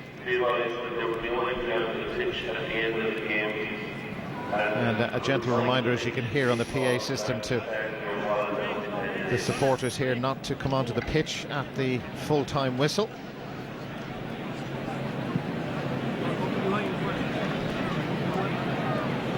So here is Colm Cooper for Kerry in the last minute of the 70 at Fitzgerald Stadium in Killarney. Cooper looking anxiously after it, and the reason for that anxious look was because he had a fair idea it was going to go wide. So 7 wides, but at this late stage it doesn't really matter. 2 additional minutes. Yeah, from Kerry's point of view, what matters is the win. What matters is they came out of the game without any major injuries.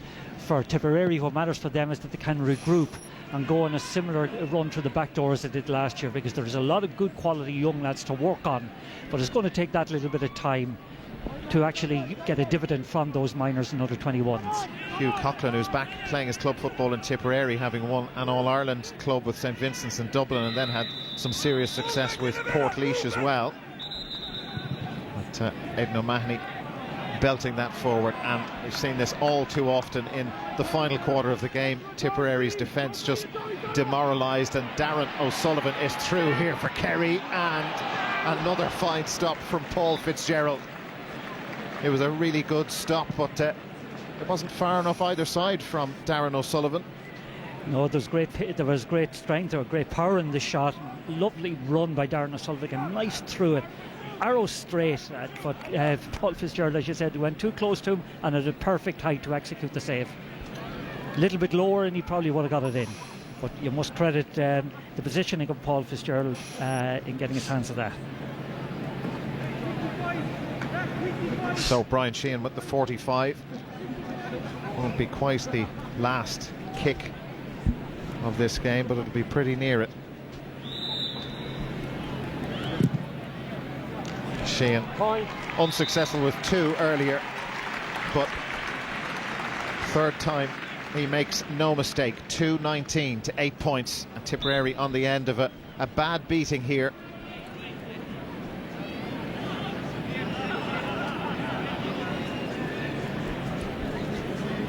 It's back to the drawing board and preparation for the first round of the qualifiers, but Kerry will have 6 days to get ready for the challenge of Waterford next Saturday night. Colm Cooper, some brilliant moments all the way through the game, but particularly in the second half. But Kerry just far too strong for Tipperary. Donaghy came into his own late in the game too, and Kerry, and they have begun their bid for a 75th Munster title with a very comfortable win over Tipperary here at Fitzgerald Stadium in Killarney on a scoreline of Kerry 2 goals and 19 points, Tipperary 8 points.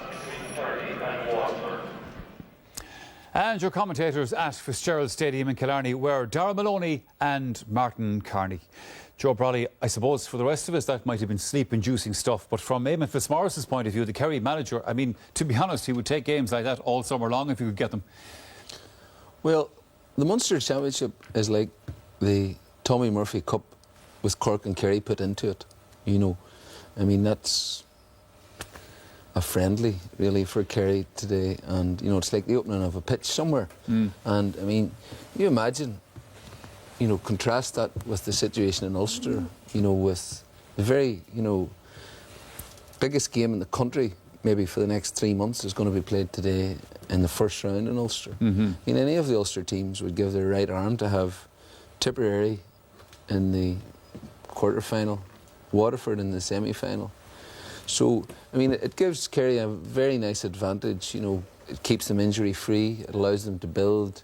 You know, that team's seasoned enough now to not need a lot of games. But there's not really much that you can say about it, because from the perspective of a contest or analysing it, I mean, it's a waste of time. Sure, yeah. I mean, like, it was a foregone conclusion, I suppose, from half-time, Colm. One aspect of this thing, though, and, you know, they didn't have too much of an opposition today, but they do play another championship match in 6 days' time, where other counties are waiting 5 and 6 weeks for a game. Well, I suppose the whole championship is unfair. If you take it that there's 12 counties in Leinster and 9 in Ulster and only 5 in Munster, or 6 in Munster and 5 in Connacht, along with London and New York, which brings up to 7. So it's unfair insofar as there's the numerical disadvantage for Ulster teams, the hardness of the games, the fact that the championship for them starts a lot earlier. Kerry don't have to bother peaking. If they want to peak for the Munster final, OK, and win that and get straight to the quarter-final. Kerry have to win 4 games to win the All-Ireland. Donegal or Tyrone probably have to win 6 very hard games. I just see here, lads, Eamon Fitzmaurice, the Kerry manager, is with Joanne Cantrell. So let's hear what Eamon has to say about that and what he thinks about that game. Well, Eamon, you happy with that? Yeah, we're happy that we've progressed and we're going on next week now to play Waterford again. Joanne, you know, it was a professional performance. We did what we came to do, and we're happy enough now going forward again. Just before Tip had their man sent off, though, Tip were slightly coming back at you. They were, yeah. There at the start of the second half, they came at us, and look, we knew that Tipperary weren't going to give up there. You know, they've proven their credentials over the last couple of years. They've made it hard for us every year. So at the end of the day, once we got the win, we didn't mind whether it was by 1 point or whatever. So, like I said, we're looking forward to next weekend now again. Is this one of the situations where a manager is quite pleased because his team has had a good win, but there's still plenty to work on? Absolutely, yeah. We had a good win, and there are plenty of areas that we can work on. But like what? We'll look at the video, I suppose, first of all, Joanne. We'll see. We can tidy up our play. We were sloppy at times, but I think the most important thing from the lads today was that their attitude was first class, and if your attitude is right, it'll take you a long way. So we're happy with that. But I mean, at the end of the day, it is the month of May, and there's plenty of time to be improving on things. But we'll try and improve again for next weekend now against Waterford. Big win today. Well done, Eamon. Thanks. So it is Waterford in the Munster semi-finals for Kerry. It is the qualifiers for Tipperary. All right then, that is how the first match of the day has worked out. But now we come to the big one in Ulster, the meeting of Donegal and Tyrone in Ballybofey, and that is coming up right after these.